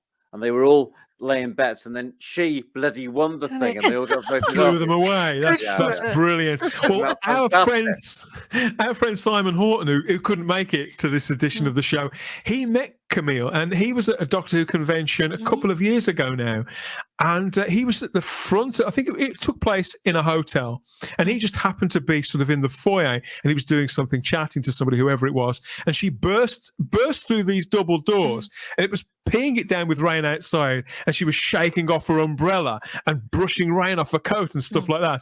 And Simon, being the gentleman that he is, went over to see if he could assist the lady, and he immediately struck up a rapport with her. And he said he only spoke to her for about 5 minutes, but he said it just felt like he'd known her forever. And he did. He speaks very, very highly of Camille. Yeah, I'm with Billie Piper. This is her favourite of season 1. I think it's certainly up there for me. A watershed Doctor Who story, as we've said, with vivid characters, creative storytelling, and a great measure too, Sarah, of building out the Whoniverse around the main character, because the Reapers, the nature of the Reapers, that's sort of stitched in to, if not the Time War itself, then the aftermath. It's the impact of the Time War that he's still suffering his PTSD from, he's still mopping up from. I'm not remotely objective when it comes to this story. It affected me then. It affects me now. Like you, Stephen, it affects me on a personal level. Rosie's story, her entire mindset, lines up with my own upbringing. I lost my father when I was very, very small. The choices that she makes in this, the things that she speculates on, that she hungers for, they're things that I felt exactly the same way as she did when I was 10, 15, 19, and sometimes there's still things that play on my mind now. These are still things that I sometimes have dreams about, in fact, well into adulthood, and that obviously doesn't make me particularly objective. It was always going to chime with something for me, but I suspect that, generally speaking, this must be considered a classic, a modern classic now, Stephen. If I can't use the word classic, modern. Well, it's a great piece of drama, and it's of that first series, and I think it's a very impressive first series. I did a rewatch of it at Christmas, and I was thinking I was more impressed by it going back to it now after quite some years of what a staggering achievement it was of Davis and his team to bring this thing back and to make not just to bring it back and it be moderately successful, but to sort of just blow everything off the map. You know, saying what you were saying it was the best thing on the television at the time, and winning awards. Doctor Who never won awards, for God's sake. Stephen, do we really not count the Swap Shop Awards as a serious TV award? I think Doctor Who made them in the late 70s. Did Doctor Who win the Swap Shop Award? Did it? I'm pretty sure it did. Did it? Yeah, it must have done. Scarf, Yeah. maybe. Best scarf on TV. Yeah. I don't know. No, sorry, I take it all back. I'd forgotten that. Yeah, it was always an award-winning show. Yeah. No, quite right. Great. And this story probably is a sort of emblematic story in that you can take this around that this is what Doctor Who could do that it couldn't do, it wasn't doing before, didn't seem to be interested in doing before. Is there another story this season that's quite so sort of specific in that it's dealing with issues that other sorts of drama deal with? It's probably the idea, the archetype, isn't it? What with the setting as well. I think there are moments, obviously, which are very everyday, Sarah, that make you think of characters, you know, even with Aliens, where they think, oh, that person, it's a bit like so-and-so, but nothing that's quite so sort of fastened not a full story.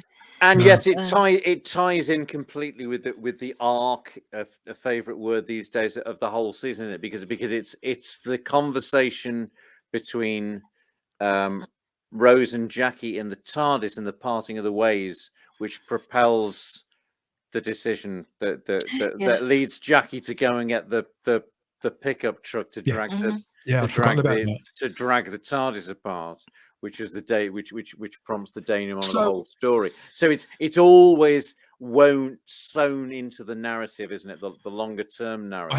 I hadn't looked at it like that. So if we look at series 1 as a construct, I've often said that the episode The Long Game is very much the hub of series 1. So without that, there's so much going on in that. It's very few people's favourite episode, but there's so much going in it. It connects to everything that had gone before and everything afterwards in a narrative sense. But could the same be said about Father's Day in an emotional sense? I think this is the heart of the series. I was going to say that this is the heart of the series. Yeah. The Long Game. Well, the Long Game sets up the satellite, doesn't it? I suppose. That's right. But I mean, do you revisit the Long Game very often? Probably not. Never. It doesn't really work as a self-contained story, I don't think. Yeah, I never go back to it in isolation.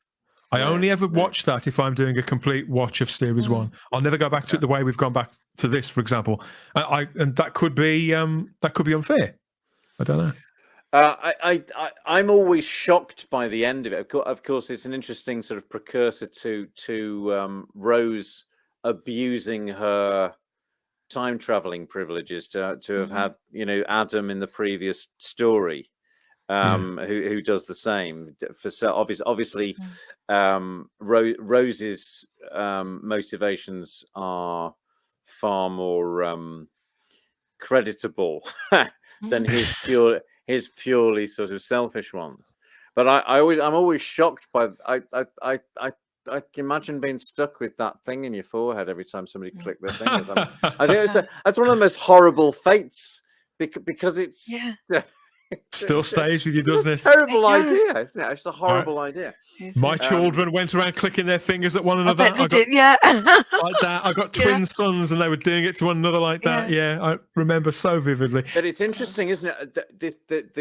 The sort of the notion of the Doctor's hardness and his in fact cruelty that's beginning in this season, which finds manifestation. Actually, in another Paul Cornell story, what he does to the family of blood, you know, that sort of retributive, hard line, sort of judgmental, sort of. It rears its head there. Yeah, you're absolutely right. Is an interesting facet of the character that was certainly not very prevalent in the old series.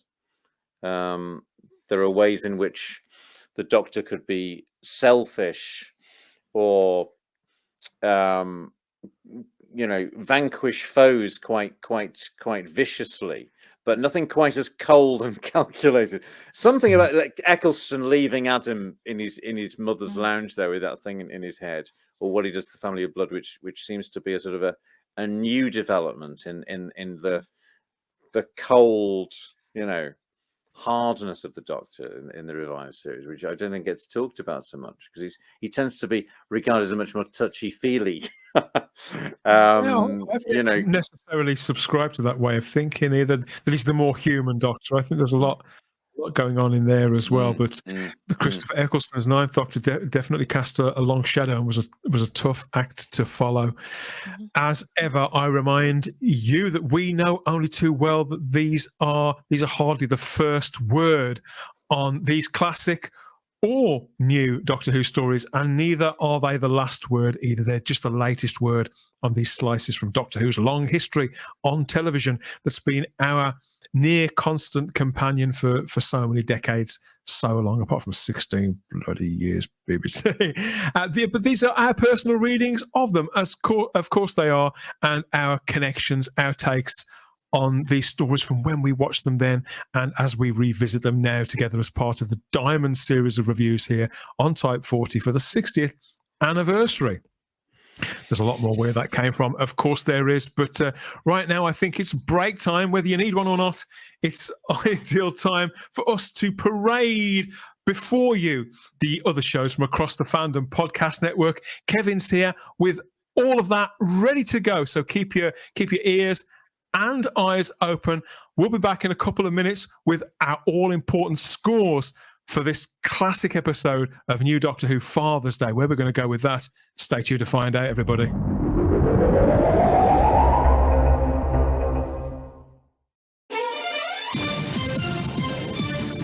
Thank you for listening. We hope you're enjoying this podcast. Here are the other great shows on the Fandom Podcast Network. Culture Clash, where we discuss the latest in entertainment and pop culture.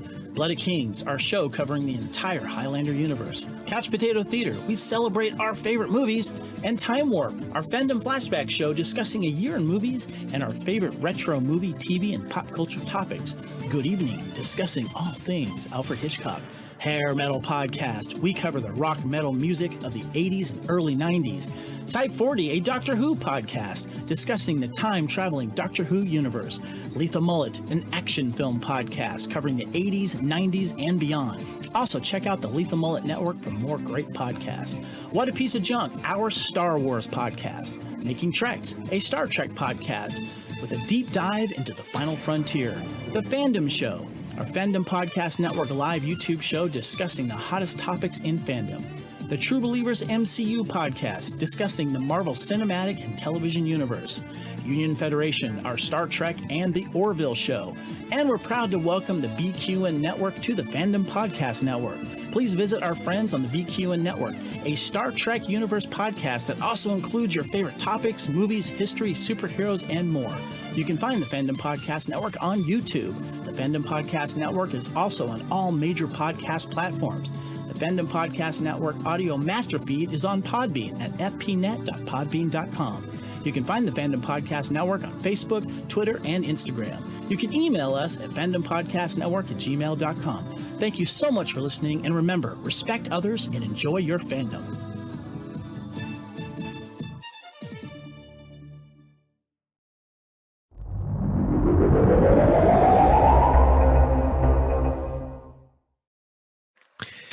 Yes, we've teased and tantalized you there. We can even clothe you too with merch to match all of those shows, including Type 40. If you head over to tpublic.com, search for the Fandom Podcast Network, and that's where you'll find a store full of all the team colours for all of the podcasts, on everything from t-shirts to phone cases and enormous tapestries. Seeing is believing.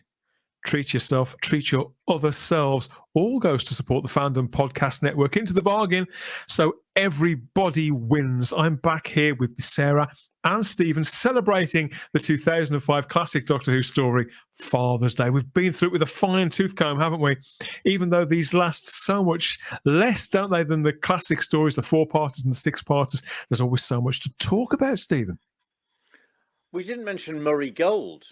We didn't. No. He's all I over this. literally said that when we came back off the break.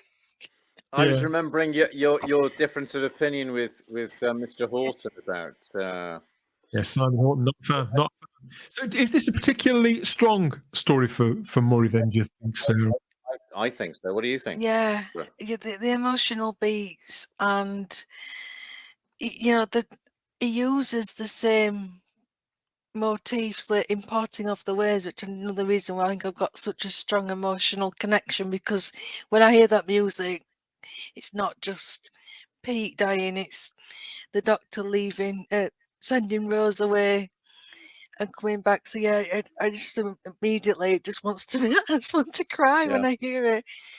I think it, when I'm sort of watching this, I'm like, my God, he's really on the borderline of this is sort of,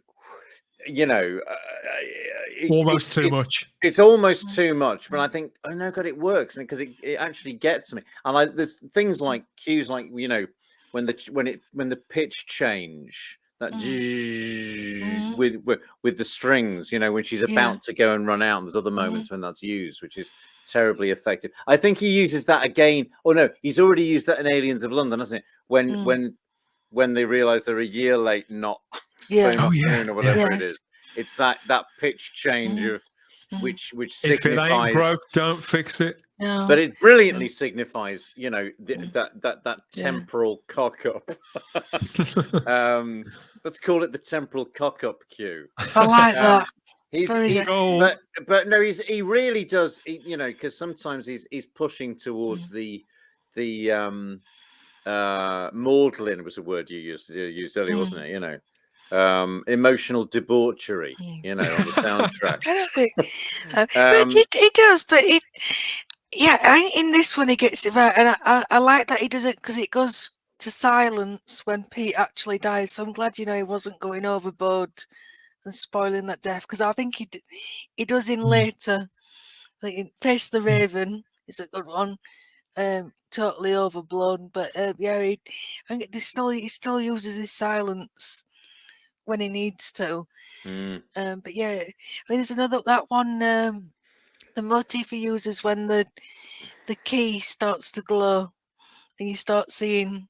Oh yeah, that sounds TARDIS. like a Philip Glass. That's that's very useful. Yeah. And the use of songs, like we mentioned Never Can Say Goodbye, but I love that you've got Rick Astley. Rick Astley's in there too. Yeah. Suddenly becomes the Streets, I think, isn't it? Yeah, That's it's right. the Streets. Yeah. And whatever it's that. Don't mug yourself. Don't mug yourself. I think it's a song, isn't it? And that's a very good sort of trick there as well. And ironically, now all this time on, we're now 18 years on from the screening of Father's Day, and obviously the distance between Father's Day being broadcast and the time in which it was supposed to be said, that's also 18 years. So we're now it's the equivalent of time, and yet you look at those two. Yeah, sorry. If you look at those two recording artists, the Streets. Who's heard of them now? Whereas Rick Astley back on top. Never went away. My two boys are obsessed with this Rick roll thing that is on the internet. He'll do it. He'll send me things, and I click onto it, and it'll turn into Rick Astley. They absolutely love it. Do they? So weird. The man, the legend. Legend. Other little touches. I'm just trying to think. Is anything we could? I love the no third term for Thatcher posters. The socialist worker. Oh yeah. Which because that was the 87 election was June, wasn't it? So they'd be still up in the autumn as that that particular disappointment had manifested itself. And I remember that time as well. Yeah, and they're rave posters, aren't they? The what's it called? The what's the name of the posters for? Next to the socialist worker ones. Yeah, I can picture them. Energize. Yeah. That was around the time that S Express was taking off, wasn't it? House music was starting to come in. That sort of dance was still pretty underground. Wouldn't become mainstream for another year 88, or so. 88. Yeah, that's right. Yeah. And because of a very particular time. Maury Gold had been working on Russell T Davies stuff. I know he definitely worked on The Second Coming. He did, He was on Mine or Mine. And was he on Queer as Folk? Was he on Queer as Folk? I'm not sure if it stretches back quite that far. I have to look it up. I don't know. Yeah, he's a familiar. I think that's the expression, a familiar. and he's back again. Are you pleased to have him back again? I am after that disappointment of this recent era. We're cutting this bit out. Well, we've been celebrating Father's Day here. Of course we have. We're glowing as we reminisce about this story. So this could be academic, but we have reached that point in the episode where You're literally glowing. I brought this back from. You're regenerating. I brought this back from Skaro, obviously, didn't I? From the Dalek City, the Peter Cushing Dalek. I thought it looked more like. We need the sound effects. We need the sound effects in the background. I'll get it for next time. Get it for next time. I love it. So yeah, Father's Day by Paul Cornell, starring Christopher Eccleston and Billy Piper. I want to know, Sarah, how many Betamax videotapes do you give this one out of 5? Well, I'm gonna. I'm completely subjective here.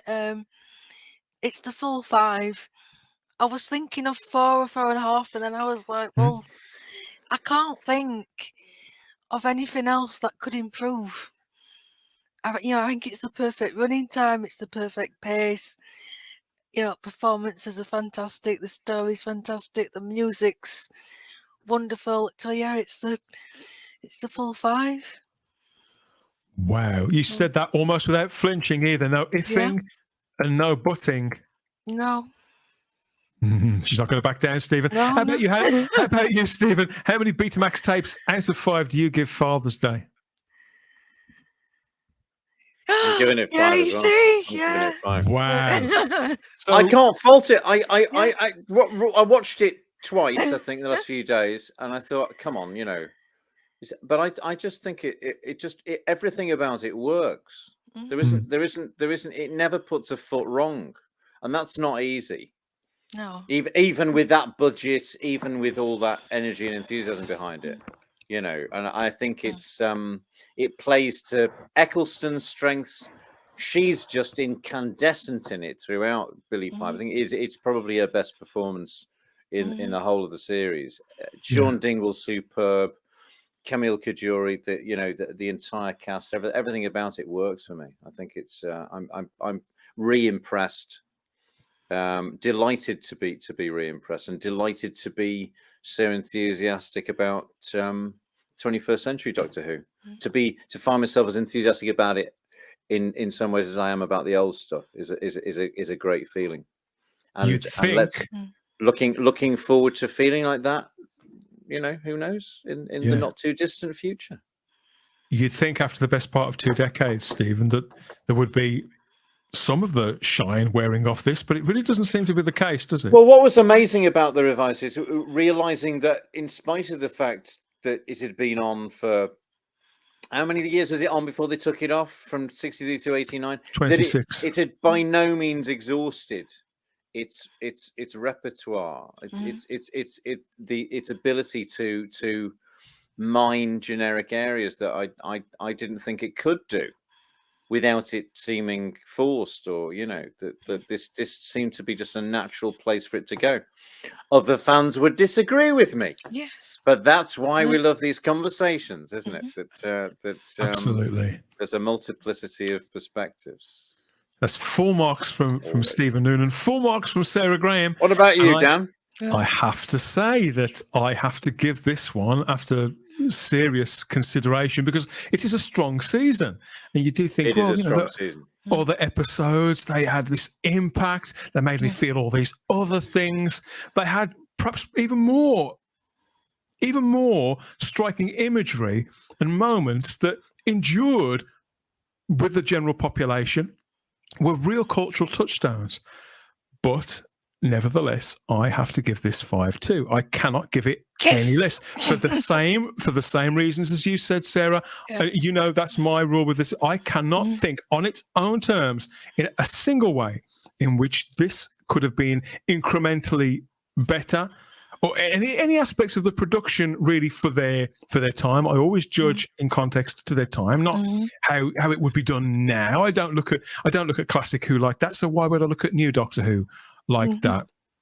I must have watched this dozens of times in isolation and doing those full rewatches of the entire run, and I feel that the harshness of the conflict between the two central characters really gets me. Sean Dingwall, again, it's a standout performance from him, probably the best guest turn of the entire of series 1, and there is some stiff competition in this. But a lot of it is what it means to me on a personal level. I can't be objective about this, and I'm not going to apologise for it. I cannot imagine my Doctor Who fandom without this story, and I can't either put aside that feeling, that elation that I felt at the time, Stephen, of having absolute confidence by this point in particular, that there was nothing that this new iteration of Doctor Who, of my favourite TV show, there was nothing that it couldn't do. And I think too that by this point, so it was two months in, 2/3 of the way into the big comeback season that was so important, that gap, that 7 days in between episodes, they couldn't go fast enough. You shouldn't wish your life away. But by this point, I was counting down the days to the very next episode of New Doctor Who. It's a 5 out of 5 for me. And I'd like to think that if anybody hasn't watched this in a while, they will be spurned on to rewatch it again. Maybe if you don't think as highly as we do of it, maybe you'll be tempted to see if there's something that you haven't seen, or we may have stirred something. I don't know. 8.6 million people watched this on BBC One that week in the early summer of 2005. Do you know what was the highest rated story that season? Do we know? Was it Rose? Probably, wasn't it? I haven't got that to hand. They were all queuing up to see the new. Yeah, I think it probably was. Yeah, it did break very, very high. It got an audience share on the night of 42.74% and an AAI figure of 83, which is just touching that all-important excellent mark there. So the AAI figures had just come in, I believe, at this point. They've been around for quite a long time, but they changed how they were calculated, and a lot of things changed in the early noughties. Christopher Eccleston, of course, we were inching towards his own departure, but it was within 48 hours of Rose screening, wasn't it, Sarah, that it was announced that Eccleston wouldn't be staying on for a second series. At the time, the BBC put out this statement that he was leaving because he didn't want to be typecast, and very, very quickly, I think within 4 or 5 days, the BBC were forced to retract that statement because it had been put out, had been concocted without any consultation from the actor. They were forced to apologise, and that all sort of set itself, didn't it, at a very particular time in Doctor Who history, where everything was so exciting. Doctor Who was born again, then there was an element of doubt in it as well, sort of hanging over it a little, I suppose. But I think that when the show was this good and had literally the entire TV watching nation talking about it, it was possible to put out any fear that you had about, but will the next guy, will he be as good? You could put that to one side and just enjoy this on a week-to-week basis as it built its way to a conclusion. Yes. Yeah, well, yes and no, because at this point, I was that attached to Eccleston by this point. I was dreading, and it was a weird feeling knowing it was coming and it was going to change, and I certainly wasn't ready to say goodbye. And I do wonder, what would a second series have been like with Chris and Billy. I mean, you know, you can't imagine anybody else but David Tennant now. But at the time, yeah, I really resented having this skinny Cockney. Like, I thought you were Cockney at the time. Obviously, he wasn't. How dare you wear that leather jacket? I Did you not think he was dishy, Sarah? No, he got a weird nose, and yeah. Well, we know what you're on record to have said about him, Dan. Yeah. I think that was mentioned. Oh yes, yeah. I did say that he looks a bit like a weasel, didn't I? Yeah. Oh dear. From which he's never recovered.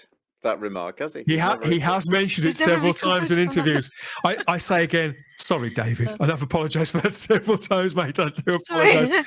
I do think David he looks better now as he's got older. I think he was too young. It was the hair. I mean, I just like the big hair as his hair got bigger. He hasn't changed that much, though, has he? He really hasn't changed much at all, it seems. No,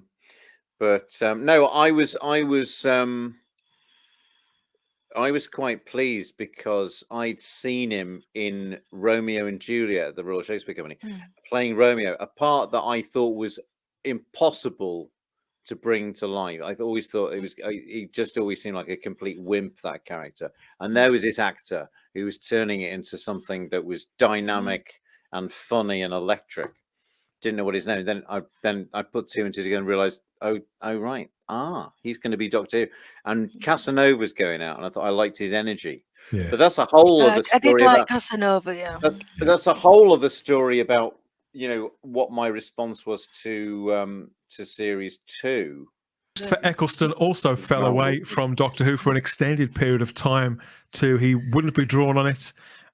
He was rarely, I think, seen on British television for a little while, and there's been lots of conversation around that, allegations made by the actor, and he kept very tight-lipped on anything concerning Doctor Who for a very long period of time. Well, right up until this.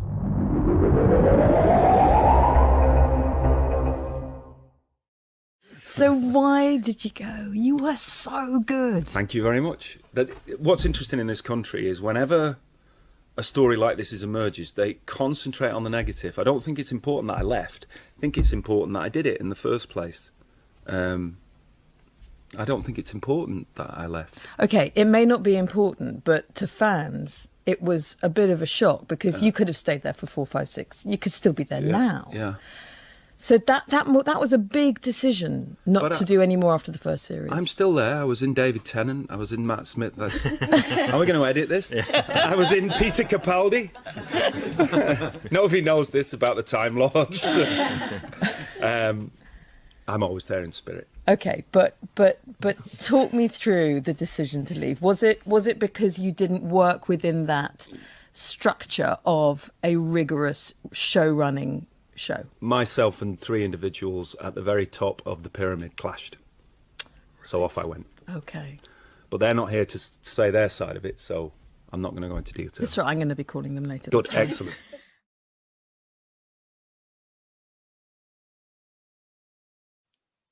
No, it's difficult to believe that the whole debacle of Christopher Eccleston leaving the show so early didn't kill new Doctor Who stone dead. Perhaps it would have without Russell T Davies. Russell himself has said next to nothing on this entire matter in the entire 20 years. And Chris only began talking in recent years there. That was on the Today programme back in 2015. And he has elaborated since, not to any great extent. And he certainly never attempts to speak for others. He's always very appropriate, very respectful, very professional, and I think quite generous too. That's certainly how it comes across to me. I also think that there's a certain amount of pride in that clip there from the Today programme where he says that I'm always there in spirit. I don't know if I'd describe it as a longing, Sarah, but it's certainly tinged with, there's something melancholy about him speaking there, isn't there? And in his voice, he means that.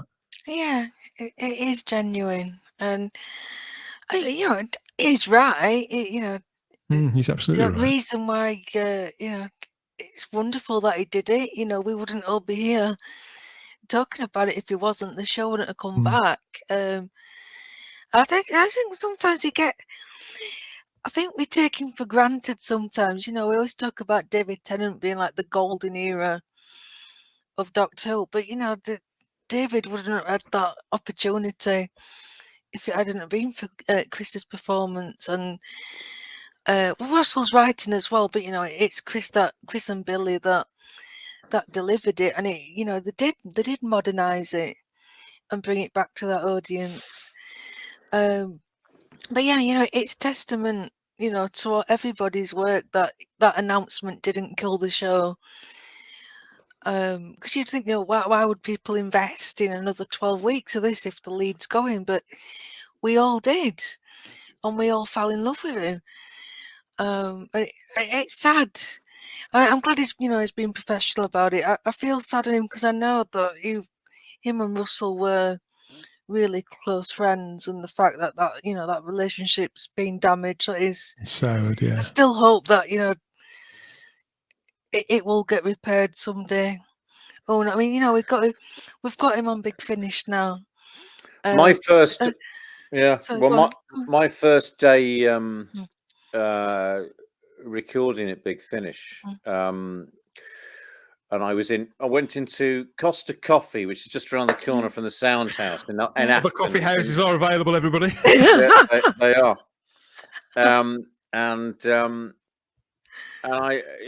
It's just around the corner. There was a big building site, and there's a lot of building going on, and there were builders coming in and out of this Costa Coffee, and I was sort of, you know, not entirely beyond being a bit nervous about it. In fact, it was my first day. Whoops, my ears have come out. And so there's builders coming in and out, and I'm walking towards the door to go to work, and the door, and there's this particularly intimidating, enormous-looking builder coming in through the door. And as I get closer, and we're about to pass each other, I look at and realize it's not just a bit. It's actually Christopher Eccleston. Wow. With his enormous head and his enormous nose and his enormous ears and his enormous proptosis eyes coming through the door, you know, and there he is. And I sort of, because I don't sort of let on that we're probably going to go to the same place. And then a little bit later in the morning, I was in a corridor waiting to go into the studio. I can hear this unmistakable. So who's the bloke playing the first Doctor then? Who is he? And they said, oh, it's Steve. And he said, right, can I meet him? Where is he? And I was going, oh shit! I was really nervous.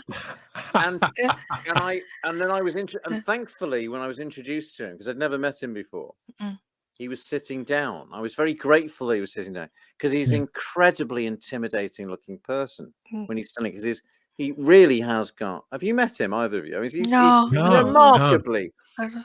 He's got a huge head and the enormous features, and he is as intense as you'd expect.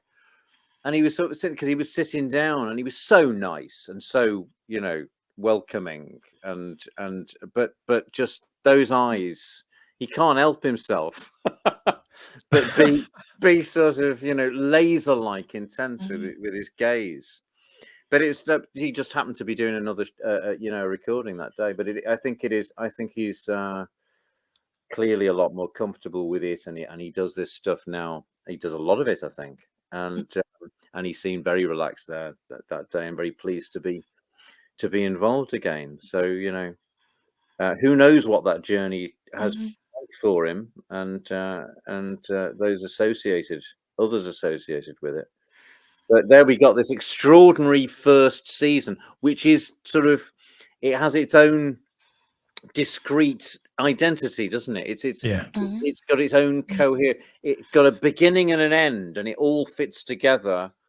And it's possibly the strongest season of the revived series. There's just something wonderfully coherent about that, and strong about that beginning, you know, with him there right at the center of it, holding it all together. He definitely, he brought the Doctor back. He brought him back with swagger and a fragility, I think, that nobody else has ever really strove to portray. There's a brand of heroism that as I said, I don't think that family audiences had ever really seen that before. This really complex and damaged soul, who, nonetheless, despite what he'd been through, never misused his power, for want of a better word. He was hunting for answers and trying to fill the literal gaps, wasn't he, in his own mind, in his own being, and those that the broader universe needed to be filled, for balance to be retained, and for the impact of the Time War to be dialed back. I suppose he viewed it as his responsibility, didn't it? I think that Christopher Eccleston captured that, communicated that brilliantly. He let Rose in, and he let us all in, and he left a mark on this show. Meaning that it was almost impossible to follow. It seemed at the time. I think any actor would have struggled to follow that. I knew so many people who were cut up about the fact that he wasn't going to be there, but obviously it was irresistible to carry on watching when a series has been laid out so confidently. I think the character was back. Eventually, Christopher Eccleston, as I say, he did talk about it a lot more. Went on the convention circuit, didn't he? So, in fact, I think he does a lot of conventions now. And it was there at a convention, I think it was at Gallifrey one, that he got talking to Jason Haigh-Ellery and Nicholas Briggs from Big Finish, and that resulted in this audio rebirth. There were now several box sets into the new Ninth Doctor Adventures, which I remember when that story broke, Sarah, you and I, we could barely believe it, could we? In fact, I think we did an emergency podcast about it. We did. Yeah. I did, yeah.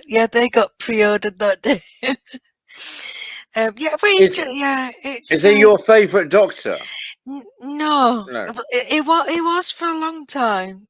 Who is your favourite? Who is your favourite Doctor? My favourite, I'm torn between Capaldi and Pertwee. Wow. Yeah. Really? Yeah. Oh, you've really surprised me there. Yeah. I thought you were predominantly revived, but you'd become fond of the classic series, but to place Pertwee, wow, that's interesting. Okay, very good.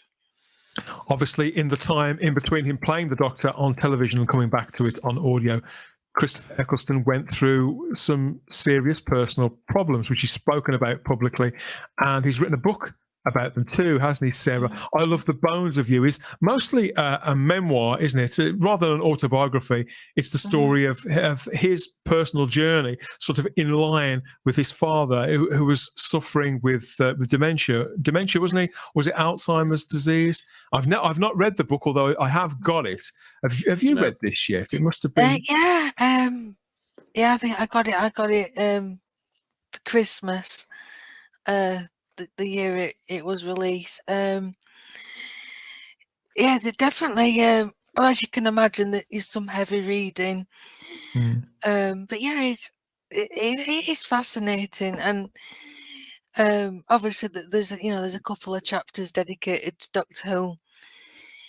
And what I really enjoyed was I always rediscovered it with his own children. He sat and watched his series with his kids, and the delight of watching them. And I wonder, was this the case all along? Was like he wanted something, that his kids could watch, because a lot of his stuff it isn't really accessible for young kids, and I do think that did have a profound effect on him coming back to the character, as well as the money, but I think it did change his perception of things. He's been very frank about that, hasn't he? And some fans are a little down on him for being so honest that he went through alleged bankruptcy, he had all the personal problems, went through a divorce, and he needed to pay the bills, as we all do. And obviously, there's this captive audience who wanted to ideally see, but hear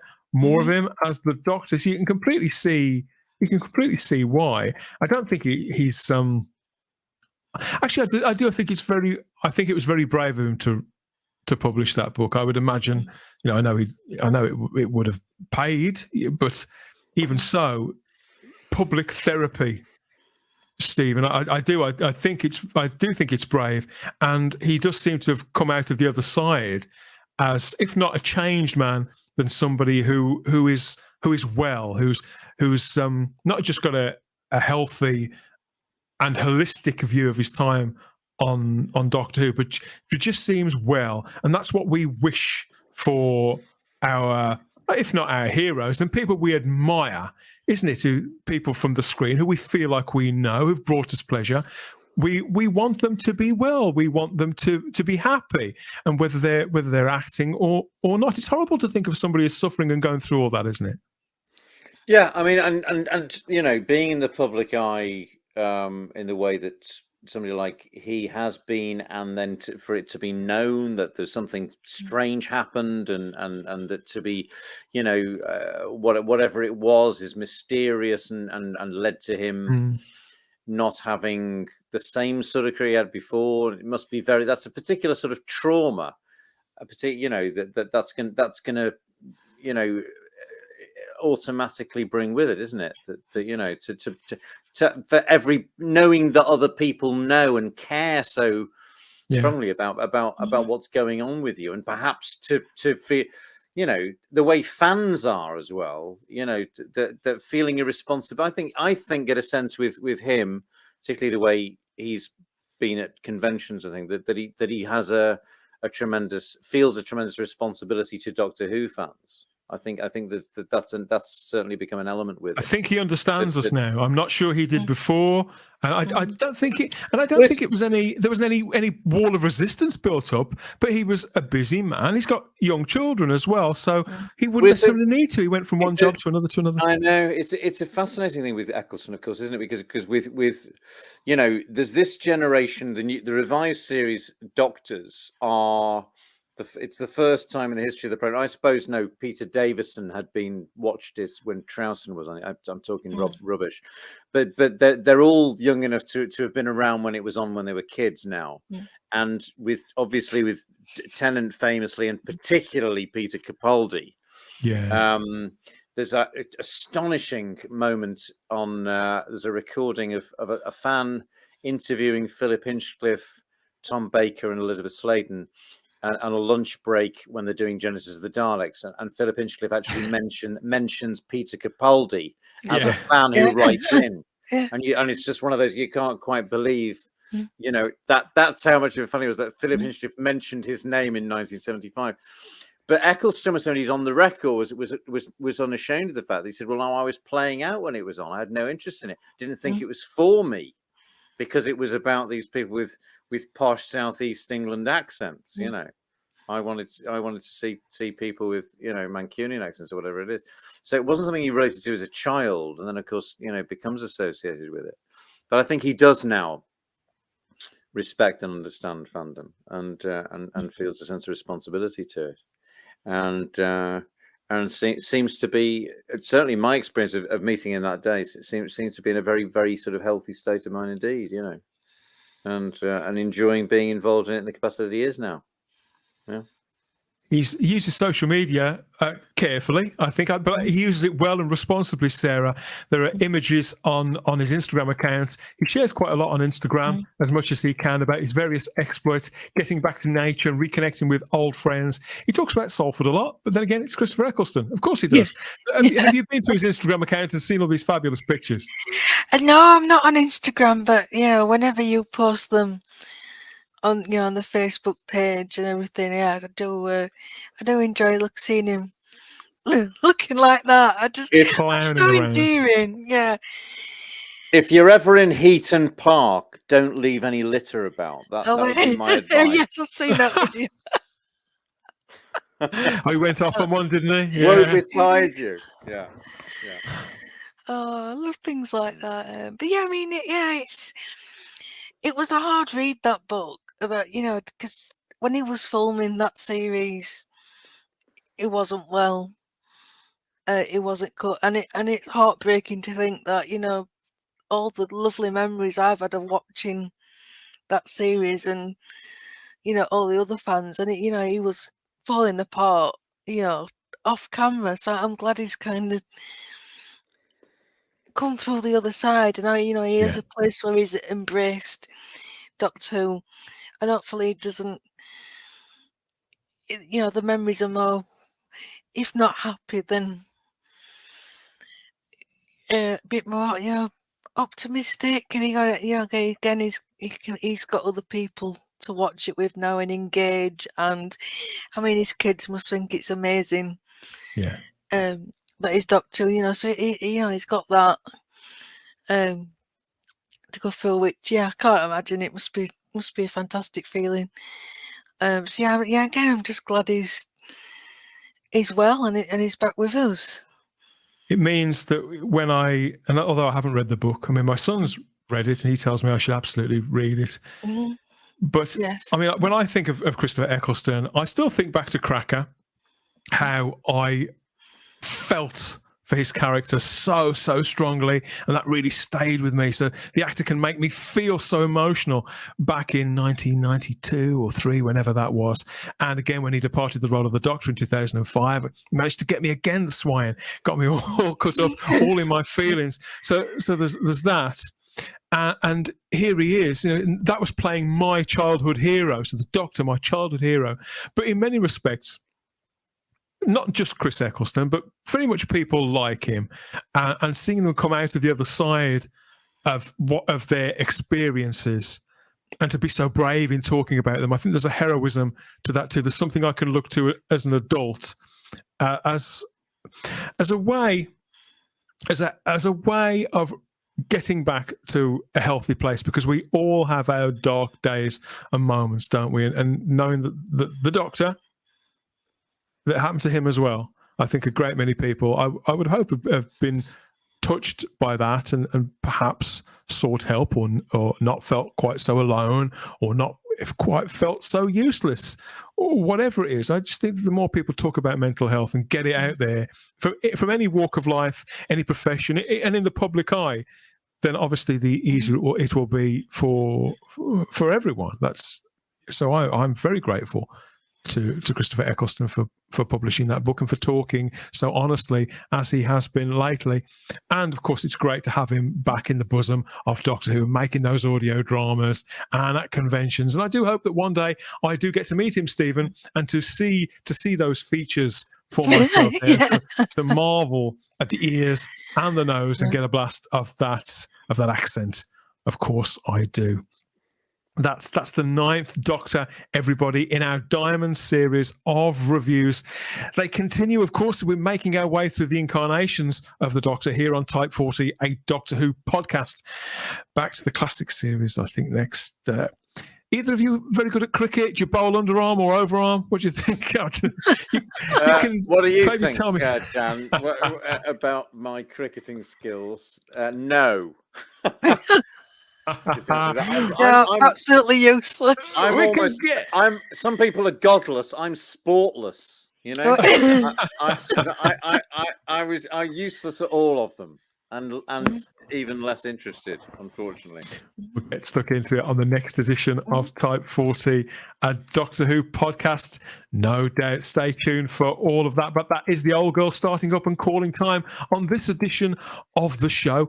I'll be back with another one soon enough. Look out for it wherever you found this. It could have been at the dedicated home feed for Type 40 over at type40.podbean.com. Maybe we rolled up on the podcatcher of your choice: Spotify, Stitcher, Amazon Music, Apple Music, TuneIn, Google Play, Podplay, all those places. And then there's the Podbean app itself. It's so easy to use. Even I can use it. We're on YouTube, of course. We are the world's largest streaming platform here on the Type 40 channel. There's dedicated video editions of every single podcast now, along with our sister show, Type 40 Live, a weekly magazine format Doctor Who live stream, completely raw, completely live, where anything can happen, anything can be said, and often is. You can get all of that at the Type 40 channel here on YouTube, Sarah. We're still on the fabulous Fandom Podcast Network's own master feed. Of course, we are loaded up with all those treats for your ears. Never mind weekly. It's all coming to you on the daily. If if you step sideways in time for more quality shows from the FPN. Have your say in all of this and reach out to us through our social media, Instagram and Twitter at Type40 Doctor Who, or you can email us type40doctorwho@gmail.com. If you're feeling really brave, of course, you can find us in the Type 40 Facebook group too. That's where you can connect with generations upon regenerations worth of Doctor Who fans gassing on about classic Doctor Who, new Doctor Who from 2005 onwards, and speculating, of course, as Doctor Who fans do best, on all new Doctor Who coming up very, very soon. So remind us, Sarah, where can people connect with you on social media at present? Or at past? Social media. You can find me on Twitter at Starry-Eyed Who. I'm also on Facebook. That's my name, Sarah Graham. And you will be seeing me on Type 40 Live very, very soon, next month, as we get the anniversary celebrations going. Well, it might be this month by the time we put this one out. Okay. Proper time travel. Fabulous stuff. Good to have you back as always, Sarah. And Stephen, people can hear you, can't they? They can hear your thrilling adventures in time and space, or space and time as the First Doctor. BigFinish.com. You get all those box sets, get them into your life, get them into your ears. And Simon Horton, he's out there too, of course he is. He couldn't make it to this one, but he's there on Facebook under the Hoonatics there. And go and find him, track him down. He's one of the admins, and he's almost certainly going on and on about something, holding court and keeping the peace on Facebook, as is customary. You can find me on Instagram and Twitter as the Spacebook, wheezing and groaning, ranting and raving about all things geeky inside and outside of the TARDIS. Lots of Doctor Who and the odd bit of real life too, when I absolutely have to. That's another one in the books, everybody. And we never even mentioned Space Pigs. Or did we? No, we did. Sarah, you mentioned the Space Pig earlier on. I've got the Space Pig, hang on. We covered all bases. We did. Oh, you've got it. Yeah, She's got it. I've got it. You did mention that. Yeah. Hey! Fabulous. Even shows up at the end. Can I just say, yes, don't touch the baby. That was a good... Yeah, we didn't mention that. Touch the baby. That's all I'm going to say. Very good. And what about another favourite is That'll never last. He's gay and she's an alien. I love that.